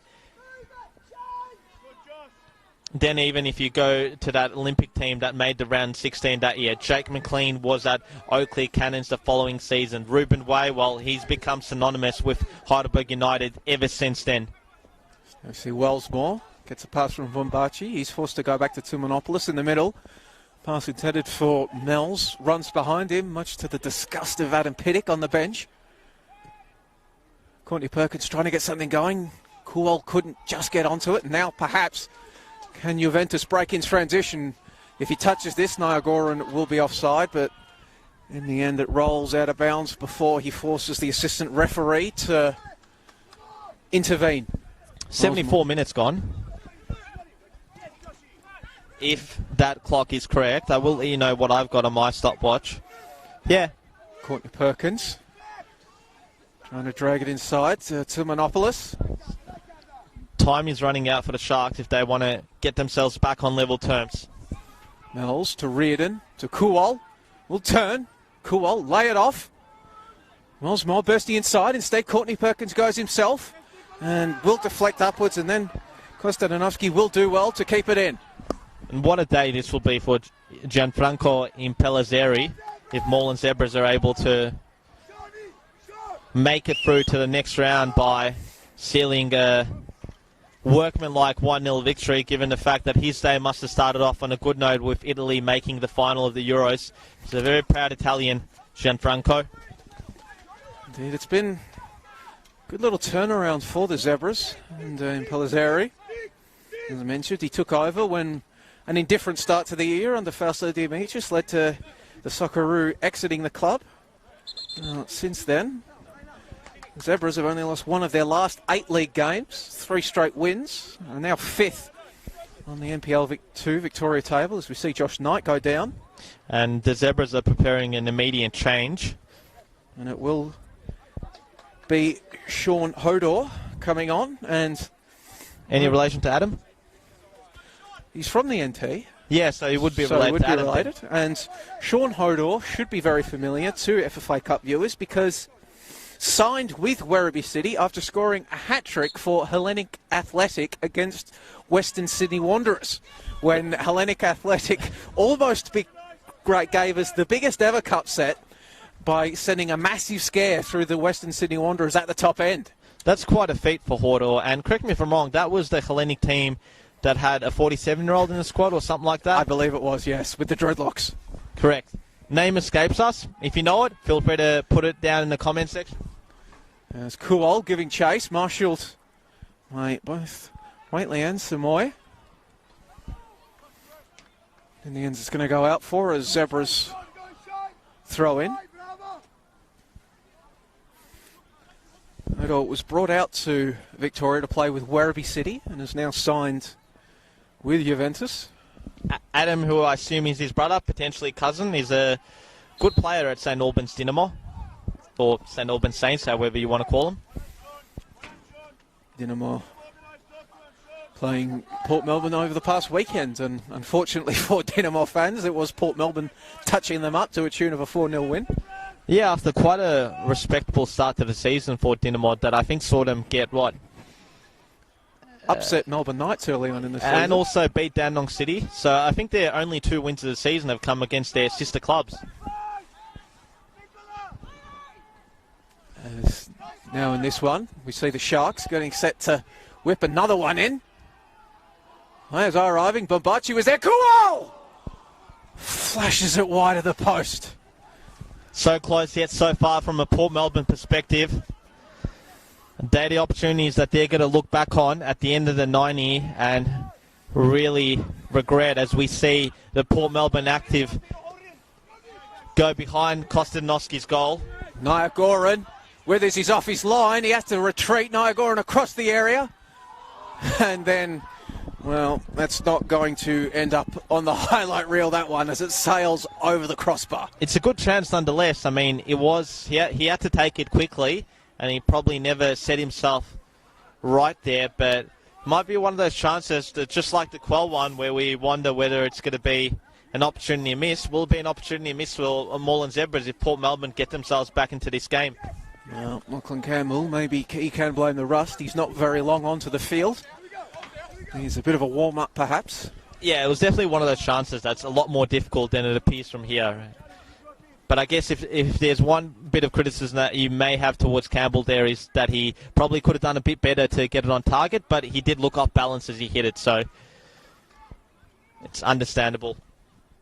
That Reardon pass forward is intercepted, but he gets another go, giving it to Mills.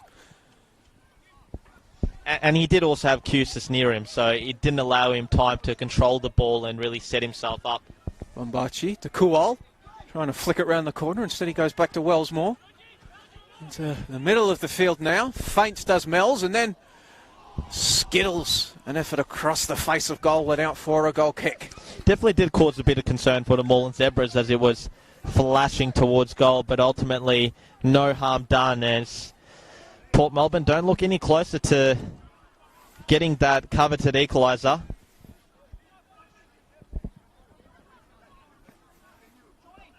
Now, must say I did put a challenge out there in the first half to find the international equivalent of Josh Knight, who seems to be a promotion specialist in the second tier NPL2, while Teo Pelzeri has come up with the goods because he's mentioned a player I've never heard of. I don't think you have as well.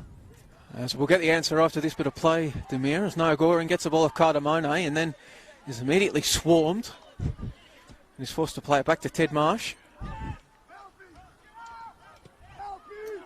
Nathan Blake was one name that was mentioned. I believe he did get promoted with Burnley back in the day from memory. That one's played all the way out there onto the right flank. And Campbell gives chase. Can't collect it. To Withers. No Goran in his face, so he's forced to go short. Eager. Has time. Just Sharks unable to control it, but Mel's cleans up so they can keep coming. Reardon challenged by Devitt, and Devitt will come away with it. Cardamone, there's space here on the left flank, and that's where he puts the ball. Now a chance for Hodor to run onto it.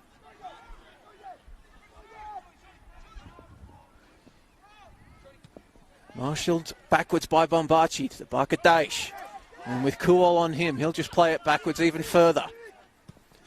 Tidmarsh plays it forward to nobody in particular, but it's going to bounce forward, and then will be a throw-in deep on the defensive right flank. We did mention, we did give a shout out to all the friends and family who are watching interstate and also overseas. Shout out to Brian Watley who I assume is related to Matt, and he's watching it from Wales. So good to have Welsh audience members. And that Hellenic Olympic player that we were referring to before is currently 51 years of age. Is he still Joey. playing? I'm not too sure, but his name is Helio Carvalho. He's from Mozambique. Thank you to Teo again for that one.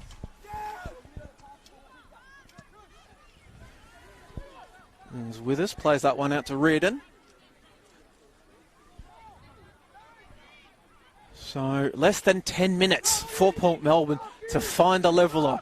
We have already had one game go to extra time. Will we get another one as Wellsmore down the right? Is this the moment for Port Melbourne? No, it is not. Wellmore is challenged down by Hodor, but does enough. Corner kick. Eager's gone forward. I have been looking for... Reardon's there as well. Bombachi ambling in as well. Luke Barfrosh about to come on as well. Very David Luiz-like with the hair. Well, as I mentioned, he will be... Now a corner kick comes in from Koussis, headed clear. I think it was Devitt with the defensive header. Mells. Effort charged down. And it will be another corner kick. And as I mentioned in the first half, I'll give it another shout out as it is a good cause. Luke Barfrosh raising money for Beyond Blue. Great cause. Link and is on kudos to the young man. Link is on his Instagram account, so get around the young lad as this ball is whipped in. Now, Joey, Port Melbourne would score here. Do they deserve it? Well, they've had the better of play in the second half. Moreland have been setting up defensively well and perhaps looking to counter. Now, whether the chances they have thus far created have been worth a goal is another matter. But we'll see now. Taken short. Wellsmore has time and space. Shot blocked. Appeals for handball from the fans behind the goals, none from the Port Melbourne players. Yeah, I think they're pretty hopeful appeals. And must ask you, Joey, as a neutral, if you're going to sell either one of these two teams in the FA Cup National Round of 32, who would it be? As in sell it to the public? Correct. I would probably have to go with Moreland Zebras, given their history, the Juventus name, the NSL titles, the fairy tale of an NPL 2 side going up as Cardamone drills this one in. Niagara tries to flick it on. Will just sail across the face of goal and collected by Withers. And then you do have the familiar A-League names, Cameron Watson and Dario Vidicic. Well, Dario Vidicic, a member of what, two World Cup squads, in 23-time Socceroo. And 2014, respectively. And of fond memories with a number of A-League fan bases as well. Melbourne City, Western Sydney Wanderers, Brisbane Roar, Adelaide United. And from memory, Socceroos goals came against New Zealand in May or June 2011, as well as one against Canada in October 2013, which was the last game before the Ange Postecoglou era began. Wellsmore, touch, takes it into the box. Wellsmore! It's a good touch from Kostanovsky to just tip it above goal. It might have been going off target anyway, but he wasn't to know, and he did quite well there to divert it away from danger. As a substitution is being made, and will be Matt Soumanopoulos coming off for Barfarosh, and it's the more defensively minded midfielder in Soumanopoulos coming off for the more attack-minded Barfarosh. He will have to wait though, because he's not the tallest in the world, so he'll take defensive duties as this ball is whipped in. Players arriving again, and yet again the Zebras defensively sound from the set piece. Wellsmore whips in from range. Kostanovsky getting down low.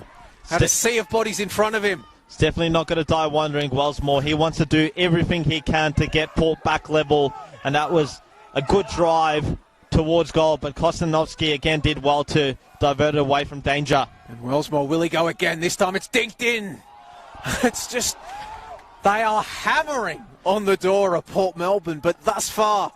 And there's a Moreland Zebras man down. I'm not sure who it was from the Zebras, but someone got a vital defensive interceptive header there to divert the ball away from the on-rushing Port Melbourne players who were waiting to tap that one in. Now, as the Port Melbourne fans behind the goal provide some encouragement. I think you're using the term encouragement very loosely there, Joey. Kids in cars warning. I won't repeat it exactly. Well, I mean, Moreland are an Italian club, Demir, and we have seen some of the antics of the Italians at the Euros when they have a one-goal lead. Joey, you're English. Come on.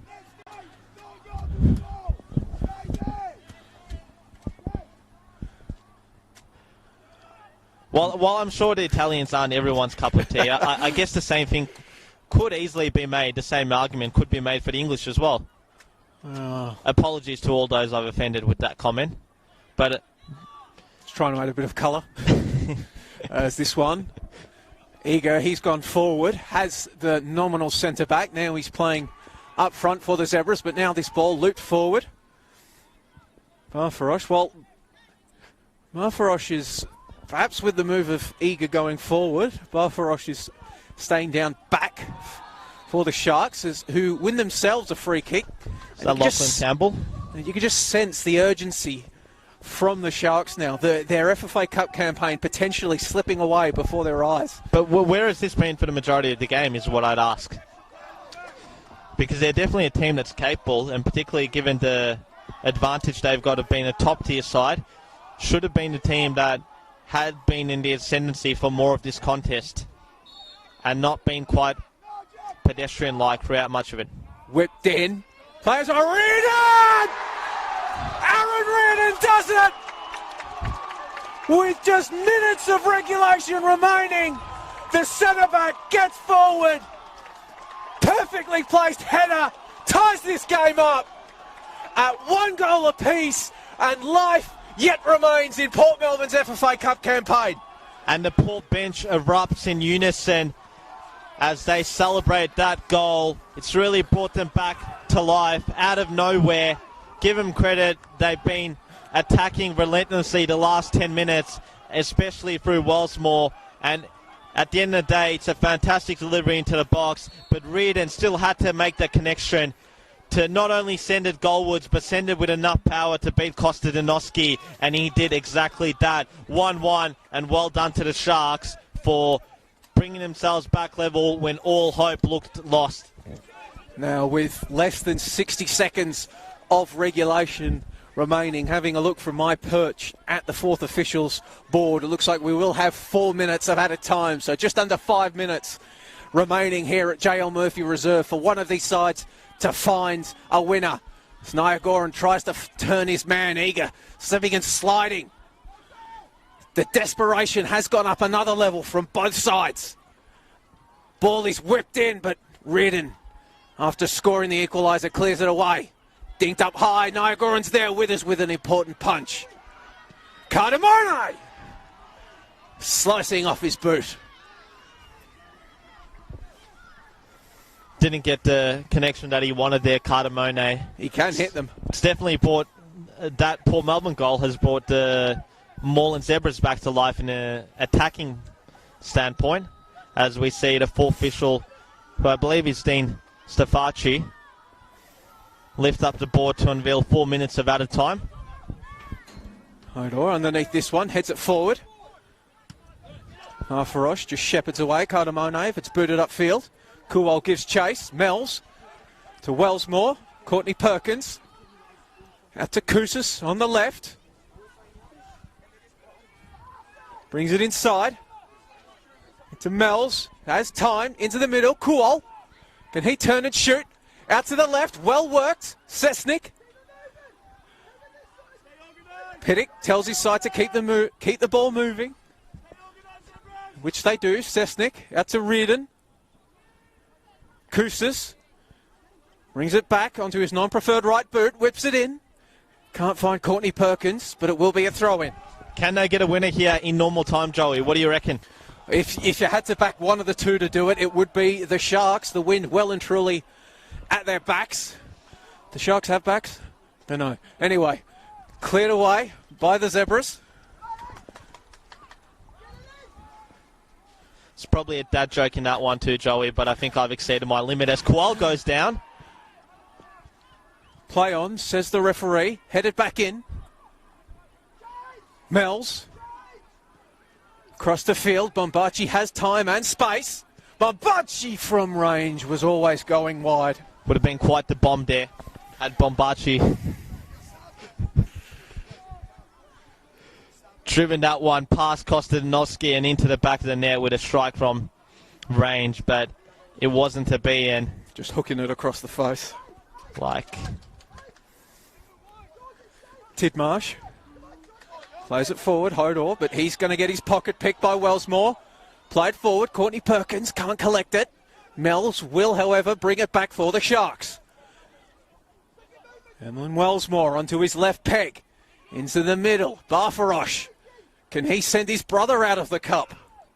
Instead, he'll just play it back to Bombachi. Wellsmore, as the tension rises, tries to find an angle. Instead, the Zebras come away with it. Hodor. Niagara's takes it round Reardon. Has Campbell out there on the right, and that's where it goes. Kousas for company. Well, the second half substitute in for Niagara. Back to Campbell. Devitt. Cross field was intended for Hodor. Played away by Barfarosh. Peels for handball on Tidmarsh. Not coming. Tidmarsh whips it in. Eager heads it away. Needed to get that over the head of Eager if Niagara was going to have any chance of getting onto it. Courtney Perkins can't bash and crash his way through with the ball. Kual goes back and gets there in front of Campbell. Gets it to Kousas. Into Reardon. Game absolutely on a knife edge as the seconds tick away, but that's not what you want if you are the Sharks. As the ball just sails through to Kostananovsky, who had done so well to keep the Sharks out on so many occasions, just to be beaten late. Goran, an eager clash. Booted forward. Hands behind the backs. And a bit of head tennis going on. Sesnik fouled. Barfrosh wants to take it quickly. Veteran Jake Barkadash just pokes it away.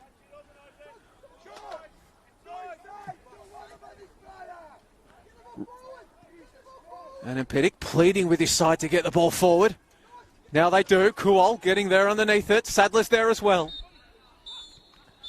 And we are going to be playing some extra football here at JL Murphy Reserve.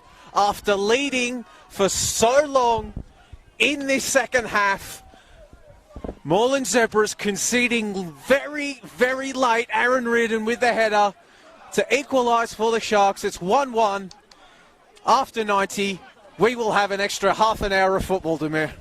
Very exciting, Joey. Very exciting to see this game go into extra time and Port Melbourne make a game of it. Guess it's anyone's cup spot now, but you've got to say that Port Melbourne have all the momentum. They've had the ascendancy for the last 15 or so minutes of that game and looked the better of the two teams, and Moreland Zebras seem to be...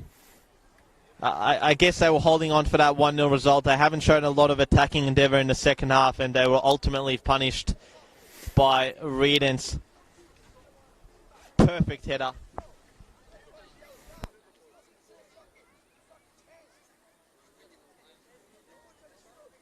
So we hear Gianfranco Impellizzeri trying to do his best Roberto Mancini impression to motivate his troops. And Impidic doing the same on the Port Melbourne bench. Oh, it's all... Well, we mentioned the Moreland Zebras. Juventus are an Italian club, Demir. If you are an Italian fan that got up this morning to watch your ancestral homeland play Spain in the Euros and then tuned in tonight to watch Juventus try to win their way through to the round of 32 of the FFA Cup, just maybe get yourself a nice cup of tea and try to calm down, because your nerves must be shot.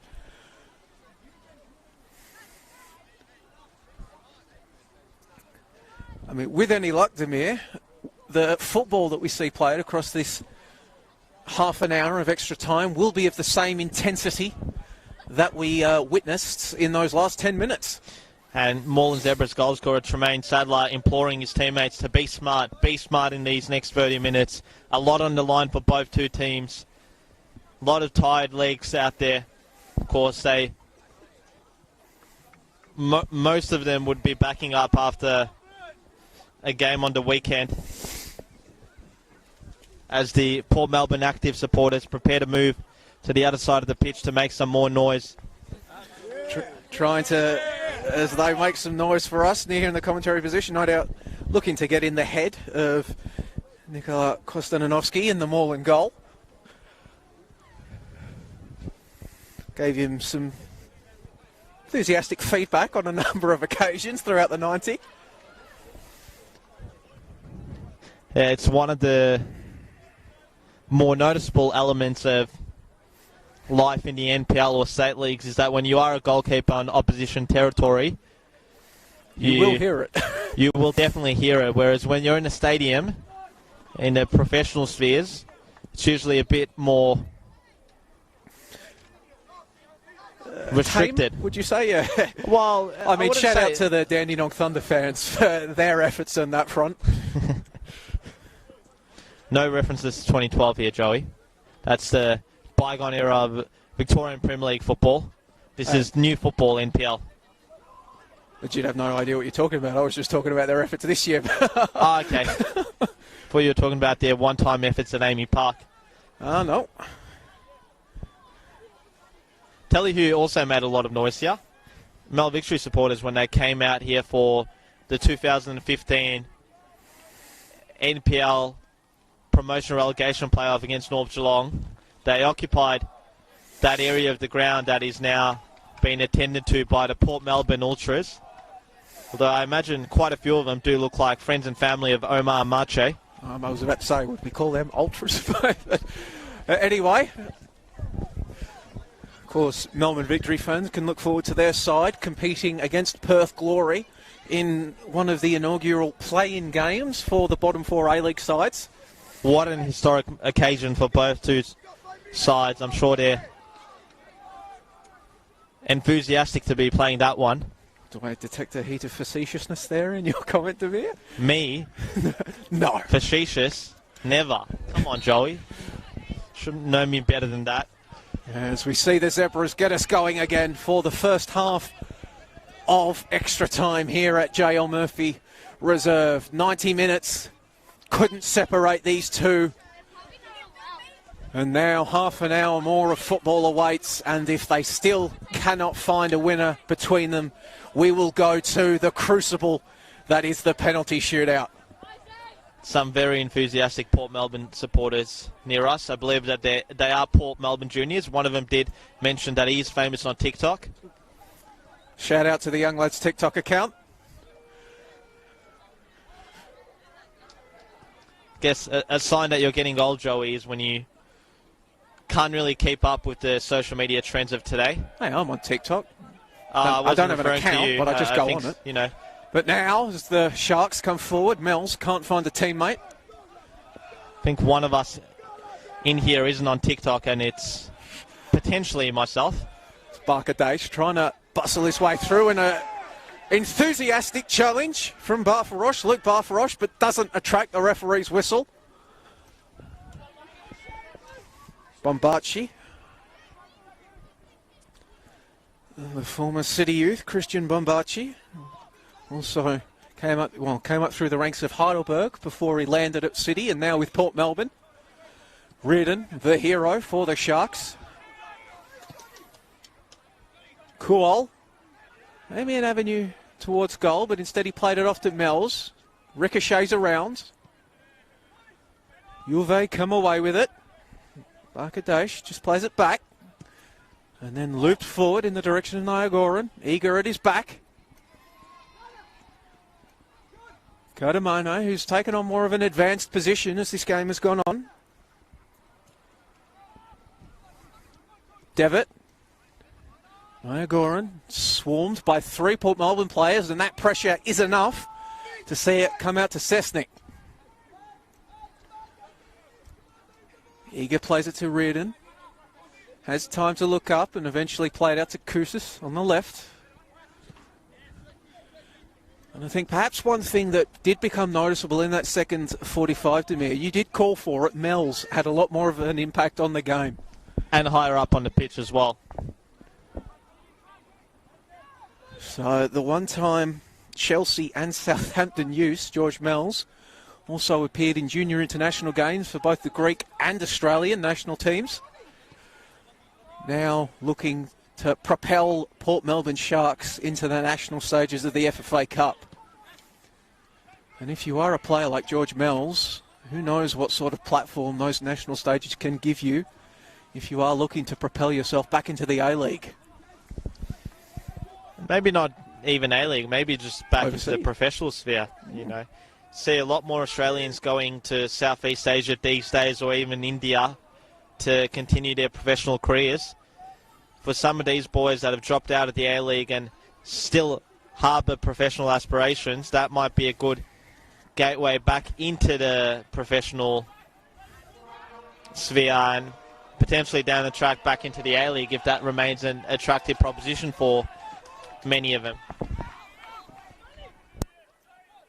As now Mel's gets it from Cessnick to Barfarosh, back to Eager, and then Reardon.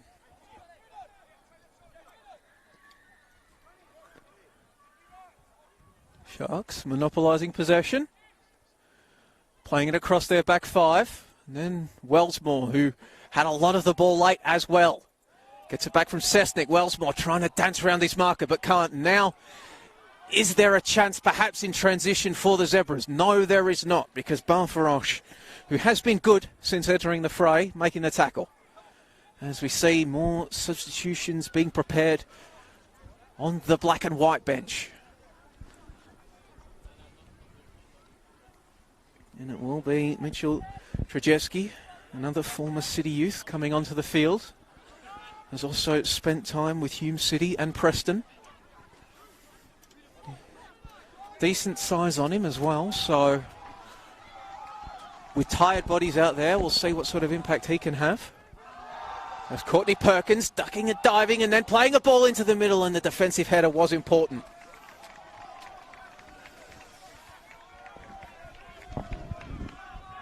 Looks like he will be replacing Jake Barker-Dash.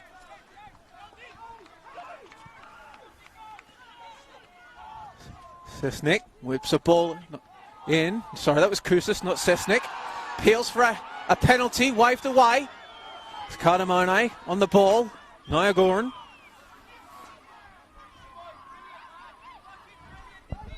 Wells more for company on the big man. Trying to bustle his way on the touchline, but well defended by the former New Zealand World Cup player.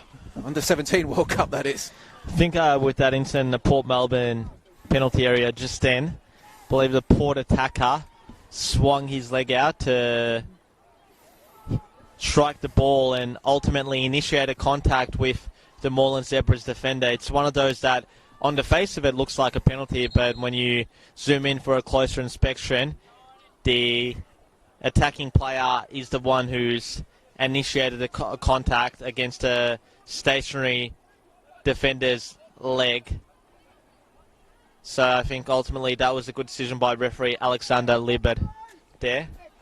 As we see, Barker-Dash will just make his way off at the nearest touchline. Trajewski will make his way into the field. Mitchell Trajewski. Insight there from Damir Kulash about the refereeing decisions. Damir, when he's not commentating NPL games and doing other things, is a referee himself. He's done the courses. He knows what he's talking about. Don't abuse me if I'm doing a game on the weekend, please.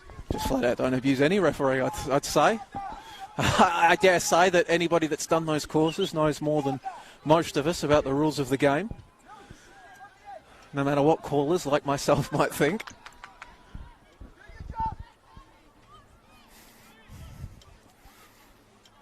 Now, can the Zebras get some late magic going? I think that is Tidmarsh. The Zebras number 2 standing over it. Left-footed effort, whipped in.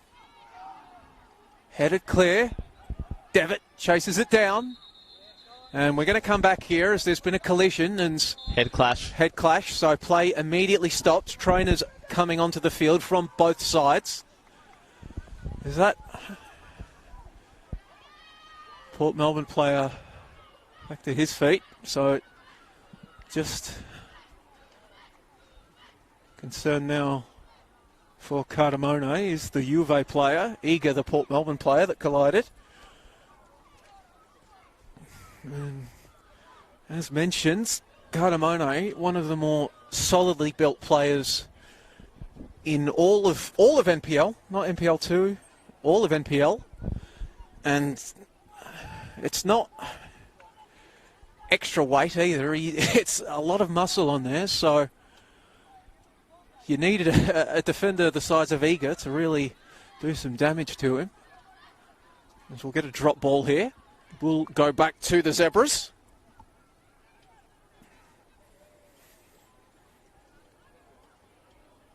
As Jake Barker-Dash very slowly makes his way back to the Moreland dugout. Just makes his way past the Sharks one now.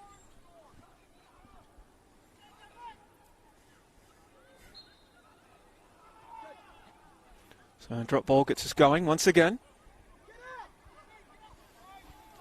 Tidmarsh. With this Sadler. Lightly. Samoy.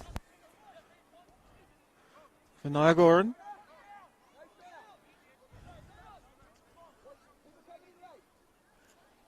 Campbell. This is Samoy again. Does well to keep it in. Actually Reardon boots it long. Kual trying to head it back to teammate in Kousas, but can only find the touchline.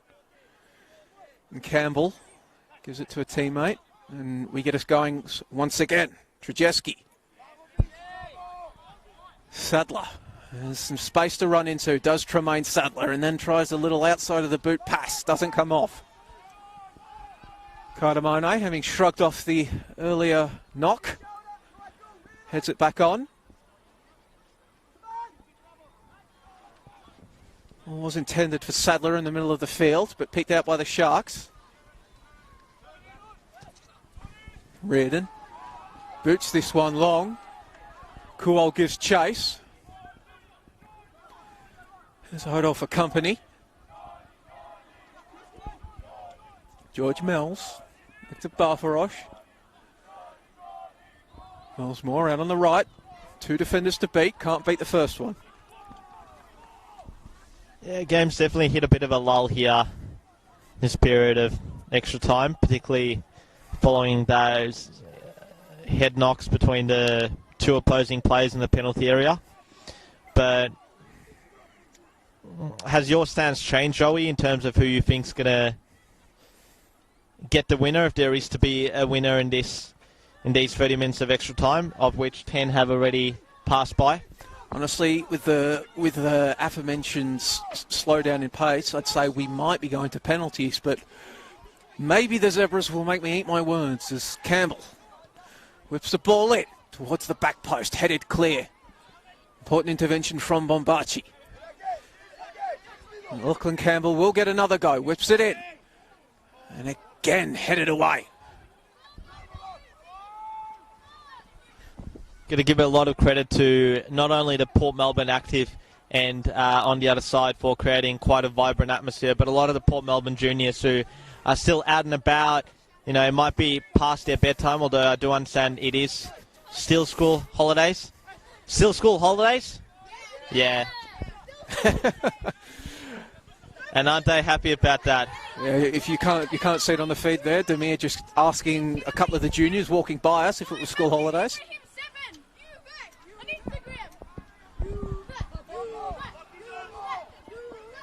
Devitt. Now it's Campbell on the right. Then back inside, Samoy.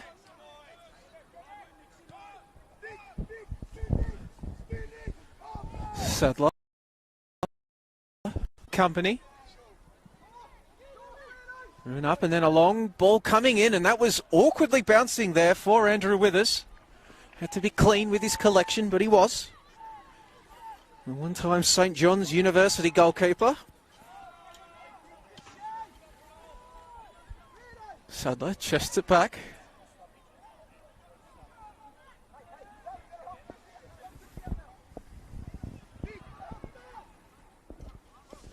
Do have a question coming in from Alex Sivkarovsky, Joey. Do you guys think that Port Melbourne are focusing on the league more rather than the cup? They're currently 6th in the league. I have to say at this point, national stages on the line, probably as close to a full-strength side as Adam Pittock could have played tonight playing. Definitely would be hoping to get through to the round of 32, I would say. Of course, Sharks probably would disagree with, well, they might agree with me or disagree with me depending upon the result at the end of the 120 minutes. But as you mentioned to me, the exposure that a round of 32 game could bring, could you imagine the Sharks potentially envisioning a scenario where newly minted A-League champions Melbourne City come to JL Murphy Reserve? Big crowd. Yeah, what that could do for the canteen and bar sales. Exactly, and also just the exposure for the club, make them a more, let's say, attractive proposition to potential sponsors and people who are looking to potentially invest in Victorian football. James Baxter providing some comments in the comments section. Port lacking a proper striker tonight. Their most likely goal scorer is their right back, Wellsmore, who I must admit has been impressive. And if you've missed it, Chris Duggan, their Scottish marksman and top goal scorer in the league and cup, is missing because he's suspended. He did comment on Reedon's goal. Great ball in and a great header. Love a bit of extra time. And his prediction is pens again, please. Last night was fun. Also complimentary on the call. So thank you for that, James.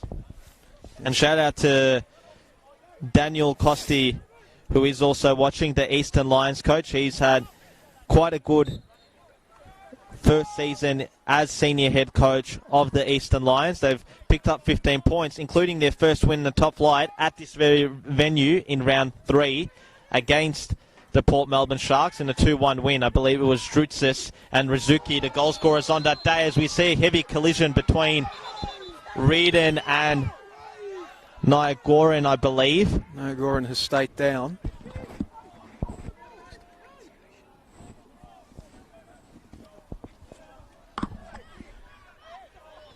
We have also seen Koussis come off, and he might have to be joined by Niagoran here. Koussis coming off before, and who was it that came on for the Sharks, Demir? I believe, according to the team sheet, it's Pisak. Jaden Pisak coming on. And apologies if we've gotten the pronunciation of that one wrong.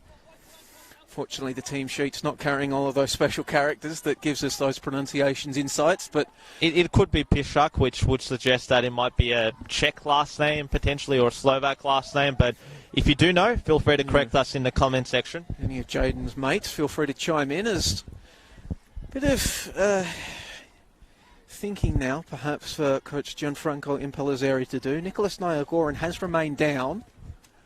And in a game like this, where chances on goal are increasingly drying up, having a set-piece monster like Niagoran can prove beneficial. As the fourth official indicates, we will have 2 added minutes here at the end of the opening stanza of extra time. Of course, I could be completely wrong with that pronunciation. It might be an Anglo-Celtic pronunciation, which would be Pisak, I would imagine, but not 100% confident either way. So, as I mentioned, if you do know, feel free to correct us in the comments section. Now, as Niagoran still receives treatment, the Zebras do have Guy as a potential addition to still come on, and he is warming up. And he's been at the club for a number of years now. I believe he was previously at Bulleen, where he was part of a very successful... He was at Bulleen, and I have to give a shout-out, as it is my junior club. He also spent time at Doncaster Rovers. Okay. Up at, is it Anderson Reserve? Anderson Creek Reserve. Famous Donny Rovers. Doncaster East, near the Pines Shopping Centre. Near the Pines, just across the road from the Pines. Yep. Got that one right. Played their football on Friday night and were, earlier on in the last decade, as far up as State League 2 from memory. They are in State League 2 now as Kuol tries to turn that ball around the corner. They're at well, lower the table. old State League 2, which was essentially the third tier of Victorian football at the time, and they had some good names on their books. Well, that's shouts for a penalty, waved away by the referee. Kuol brought down. Port Melbourne bench knew exactly what they wanted, but the referee disagreed. But now Barfarosh. His control lets him down under pressure. And it looks like Niagoran will be coming back on. Moreland bench trying to get the referee's attention to get Niagoran back on. And Port Melbourne bench trying to get the referee's attention to give him a piece of their mind about the non-penalty. Yeah, and fourth official Dean Stefaci is letting Chris Koussis know that he needs to sit down. That's the second time he's come over. Koussis quite animated on the bench and letting the referee know what he thought of that decision. He thought it should have been a clear-cut penalty, as he was explaining to the fourth official. Reardon plays that forward to Kuol. Has been good since he's come on, Kuol, giving his side a lot of energy. Looks for the touchline. Good left-footed cross in. Reardon trying to collect it after the Zebras headed away, but in the end, U of A perhaps coming away with it. Trzeski. Reardon coming across with a strong challenge. And in the end, that will be the final action of this opening half of extra time. The score remains locked at 1 goal apiece, and we are just, unfortunately for those of us with a nervous disposition, just 15 minutes away from the dreaded spectre of penalties. And we saw penalties this morning. It does look like one of those extra time periods where penalties are an inevitability in this one, Joey, unless either of these two sides can grab the next goal. Port Melbourne probably looking the more likely of the two. They've had a couple of penalty shouts in those 15 minutes. They're pressing hard, both sides getting the hydration, getting a few little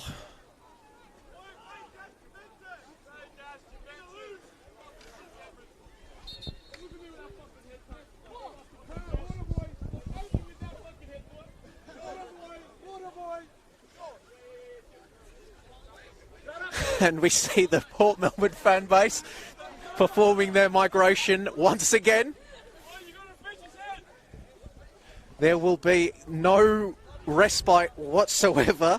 And exchanging a few words with a few of the Moreland Zebras players who are keen to remind them that must be school holidays and past their bedtime, although dare I say most of them do look over above 18, definitely. Well, potentially at uni at the very least.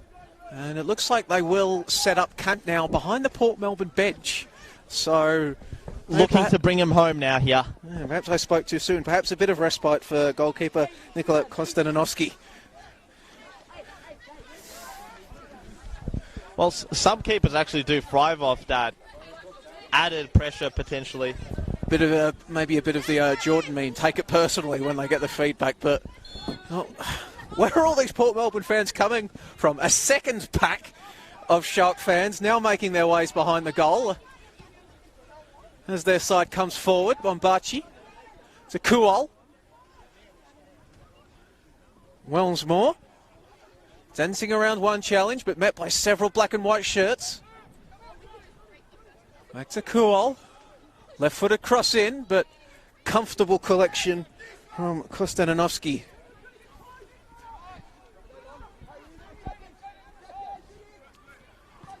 And they'll just boot the ball high and long. Eager. Can't get a proper head on it. Bombachi getting across. Plays it forward. Lovely little flick on from Wellsmore.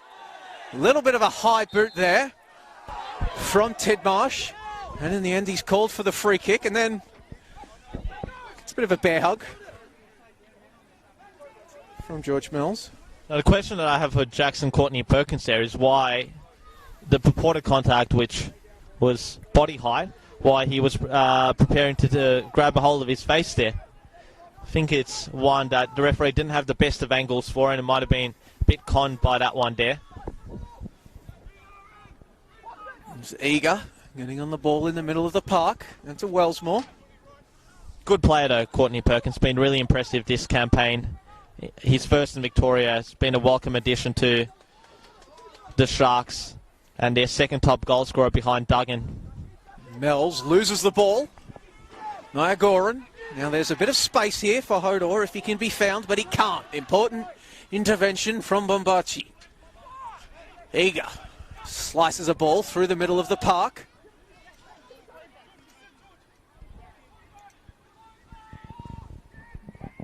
Cessnick twisting and turning and shooting and scoring! Valentin Cessnick puts the Sharks ahead 2-1 in extra time of the FFA Cup. Look at them get around him. His teammates converge from one side, the fans from the other. And here at JL Murphy Reserve, Port Melbourne lead 2-1. Scenes, Joey, absolute scenes here at JL Murphy Reserve. What a hit by Valley Chesnick. The returning Shark makes his presence known with a fantastic strike from outside the area that left Konstantinovsky with no chance. 2-1 Sharks, and that may be the goal that just takes them to the national round of 32. And a massive credit to all those Port Melbourne supporters, many of them Port Juniors and the Port Active, who have gotten behind their team in extra time and celebrated that goal like there is no tomorrow. Definitely one that matched the level of strike, that celebration there between players and supporters alike. Absolute limbs indeed. And now Port Melbourne on the ball, knowing that if they can hold this lead for the next few minutes, they will be going once again to the national stages of the FFA Cup. As Wellsmore comes forward, can they perhaps kill the game off? You'd have to think the way this has gone, a three-line scoreline would be insurmountable. Barfarosh playing it inside. The goal scorer. Only Sesnick playing it back out.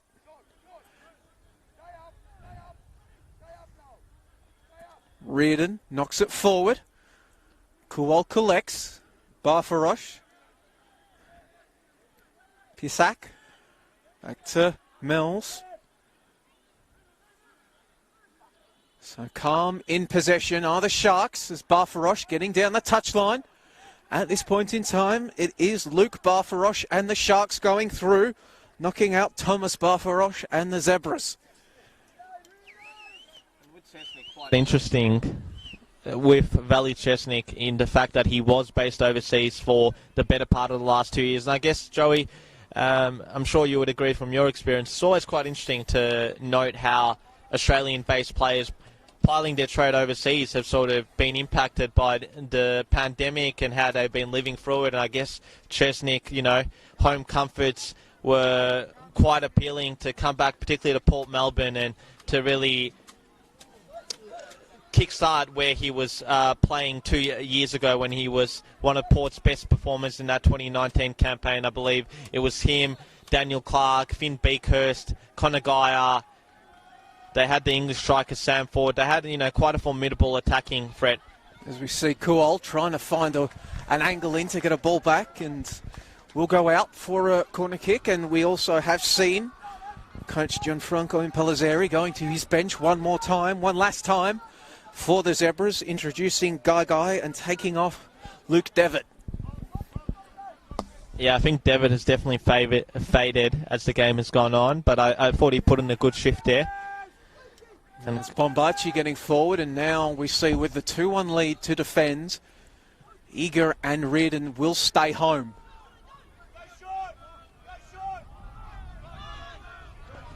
Important sliding challenge come in, stealing it away. Reardon hustling and bustling. Could this be it? Courtney Perkins will put it over the bar. That would have been game, set and match for the Sharks. Instead, the Zebras live to fight another day, and can they muster up an attacking opportunity or two and get themselves a good shot on target, because we haven't seen it in a while, and Witters has been largely untroubled in goal ever since he conceded that goal towards the end of the first half from Tremaine Sadler. We must point out that Sadler goal coming off a set piece. Open play has not been too kind to the Zebras' attacking intent. And it definitely does feel like a lifetime ago, that Zebras goal. So much has happened in the game since then, and Port Melbourne have really taken over. Goran trying to hold it up, Eager at his back, just intervenes, and Reardon plays it away. All it takes is one chance, Joey. All it takes is one opportunity, maybe even a half chance, and something can open up for you. Deflection, ball falls into the right place, right time, right level of accuracy and power and a strike, and you're back in it, and you force penalties. Tinmarsh with the ball there in for Niagoran. Couldn't find the big man. And now Wellsmore has open field in front of him to run onto. Kuol in support. That's where it goes. Kuol sandwiched. Wellsmore cleaning up. Sliding challenge comes in. Play on, says the referee. Wellsmore remained down on the turf initially. Doesn't appear injured. More confused why he didn't get a free kick. And his side retained possession. Bombachi. Kuol. Juve players swarming. And now Agoran trying to play forward, and he will come away with it. And a sliding challenge coming in from Jaden Pisak, but will slow play down, but will also give a free kick to the Zebras. Not too long to go now, Joey. It's really getting close to the now or never stage for the red and black. Sorry, not the red and black. That's AC Milan. This is black Juventus. and white. This is Juventus. Tidmarsh boots it forward. It's been a long night, Joey. Cleared away by the Sharks. Mells twisting and turning. Just plays it back to Barfarosh. No need to try anything adventurous for the Sharks. It's them. It's they that are leading, but that pass out is picked out by Guy. And now bodies just being hurled into the penalty area by the Zebras. Ball is whipped in, won't find anybody except Aaron Reardon. Played back in by Cardamone. Guy. Pocket is picked by Kuol. Now Courtney Perkins. Jackson Courtney Perkins working against Tidmarsh, driving into the penalty area. And in the end, it looked like the Queenslander was shooting, but in the end, blocked away for a corner kick. As we hear Coach Gianfranco Impellizzeri screaming out from his touchline, 6 minutes to go. Sure, Port Melbourne will look to take up as much of the clock as possible here with these corners and balls into the wide areas where they'll hold up possession and delay as much of the momentum as they can. And that's what indeed Kuol does, trying to shepherd the ball. In the end, gives away a free kick, and then Mel's with the housery that we love to see.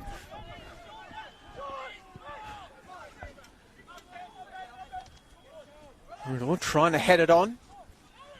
But the 50-50 ball ends up at the feet of Aaron Reardon, who's looking for Kuol, but Kuol found himself in an offside position, so he just watches it roll out of bounds.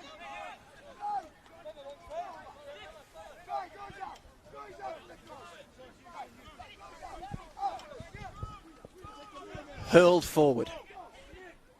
Niagoran. He can't collect, just booted clear. Time for Impellizzeri to get all animated with his team chasing a game. Piddick looking the calmer of the two, as you'd expect. Kuol on the ball now. Kuol step over in the face of Cardamone. Kuol puts it wide of the goal. Despite the fact that they are leading 2-1 in extra time, the mirror, it still is the Sharks doing all the running. Multiple shots on goal. I don't think the Zebras have had one in at least the second period of extra time. Perhaps now is the moment. Oh, whipped in low. Cleared away by the Sharks. Moreland bench implores them to get the something thing up. Mono that's dropped in, who's dropped into centre back. Hodor sees nothing but red and blue in front of him. Tidmarsh, he'll whip a ball in. Waitley can't bring it down. Ball is again whipped in. Nodded on. Over the crossbar. That perhaps was the moment for the Zebras. No, in the end it was cleared away by a Shark. I had thought Niagoran had got a touch to it, but no. A defender clears it away. And now, corner kick. At what point, if you are Nikola Kostadinowski, are you getting up and contesting these, Demir? If it's not now, it's fairly soon, as I mean, his side Melbourne Sharks had a hearts and mouths moment there with the ball looping just over following the deflection from the Port defence. Now, congested penalty area, whipped in. Withers got a hand to it. Olympico areas if he didn't, so it will be a corner kick on the opposite side now for the Zebras, I think. No. It would have been very reminiscent of a Kyra Cooney cross winning goal in the W League Grand Final had that one gone in. Go on, Nicola, you're on the halfway line. Go out and contest the corner kick. He won't. Whipped in. Big pack forms again. Sadler was there again. Pack forms. How did that stay out? And it's a goal kick. It came off a Zebras. It was man. Niagoran, I think, swinging a left boot at it. Could not bend it round. I honestly thought there that a Port player did well to get his body in the way of the shot and potentially deflect it out for a corner kick, but must have taken a touch off a of a Moreland Zebras attacker on its way for a goal kick. So we see Port Melbourne making the last of their changes. It's going to be the goal scorer and potential match winner, Valentin Chesnik, who's come off, and on is going to be Robson Dame. No? Well, Oh, no, he is. He is. He was just hiding, trying to He wanted take the as much glory. time as possible, and Gianfranco Impellizzeri is querying with the referee about how much time he's going to add on here, because he feels like quite a bit of it's been wasted with this final Port Melbourne sub. Referee Dean Steface just about to let us know, or fourth official Dean Steface just about to let us know how many minutes of added time will be played. Egar goes over the top of his man. Guy, playing it inside, just looking for Campbell. He had the ball poked away. Samoy sends it out to the right. Giving chase is Trajewski. Can he keep it in? He does. Whips it back into the area, and now the corner kick. And now, at this point, Moreland players running forward. I continue to implore Konstantinovsky to get up and contest it as well, but he's only walking towards the halfway line.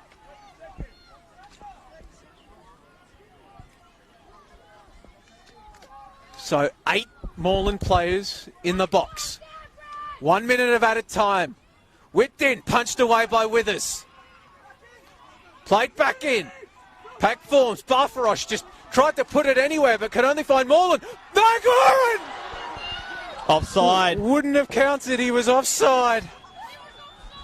That might be that for the Moreland Zebras, who for so long looked like that they were going to take the victory and progression into the national round of 32. Withers remained down a little longer, just trying to suck up any time that he could. And if Juventus is to somehow produce a miracle, they must win this ball immediately. And Withers is about to be booked for wasting time. So one would think that is an indication that the referee has been calculating every second that the ball hasn't been in play and will add it on. Played in the direction of Kuol. And it's going to be a Port Melbourne throw-in. That could potentially be huge. Moreland have to win the ball now.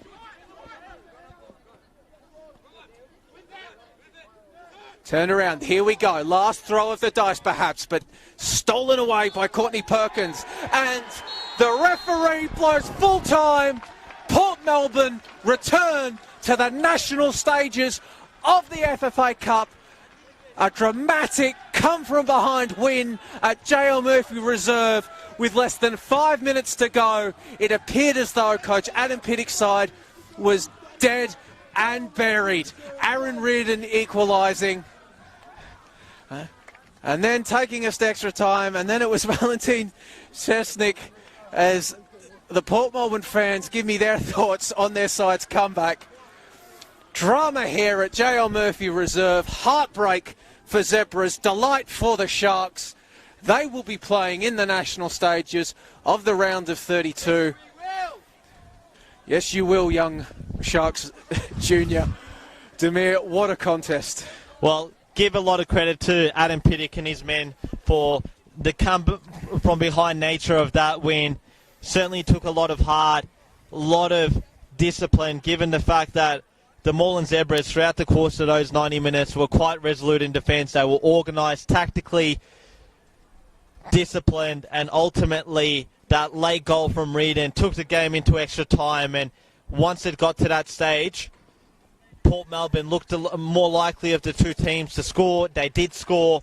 That brought the Zebras back to life. They certainly had a few opportunities down towards the end, but it wasn't to be. And congratulations to Adam Piddock and his men for the win, especially Valentin Chesnik. What a goal that was. If you're going to win a game, it might as well come with a goal of that quality. And ultimately, the Sharks fans will go home happy. Commiserations to Gianfranco Impellizzeri and his Moreland Zebras team. They put in a brave fight. He can take a lot of heart from this performance, and hopefully for them, their season goes from strength to strength from this point onwards, and they potentially mount that promotion charge that I guess that has proved so evasive over the last few years of the NPL era.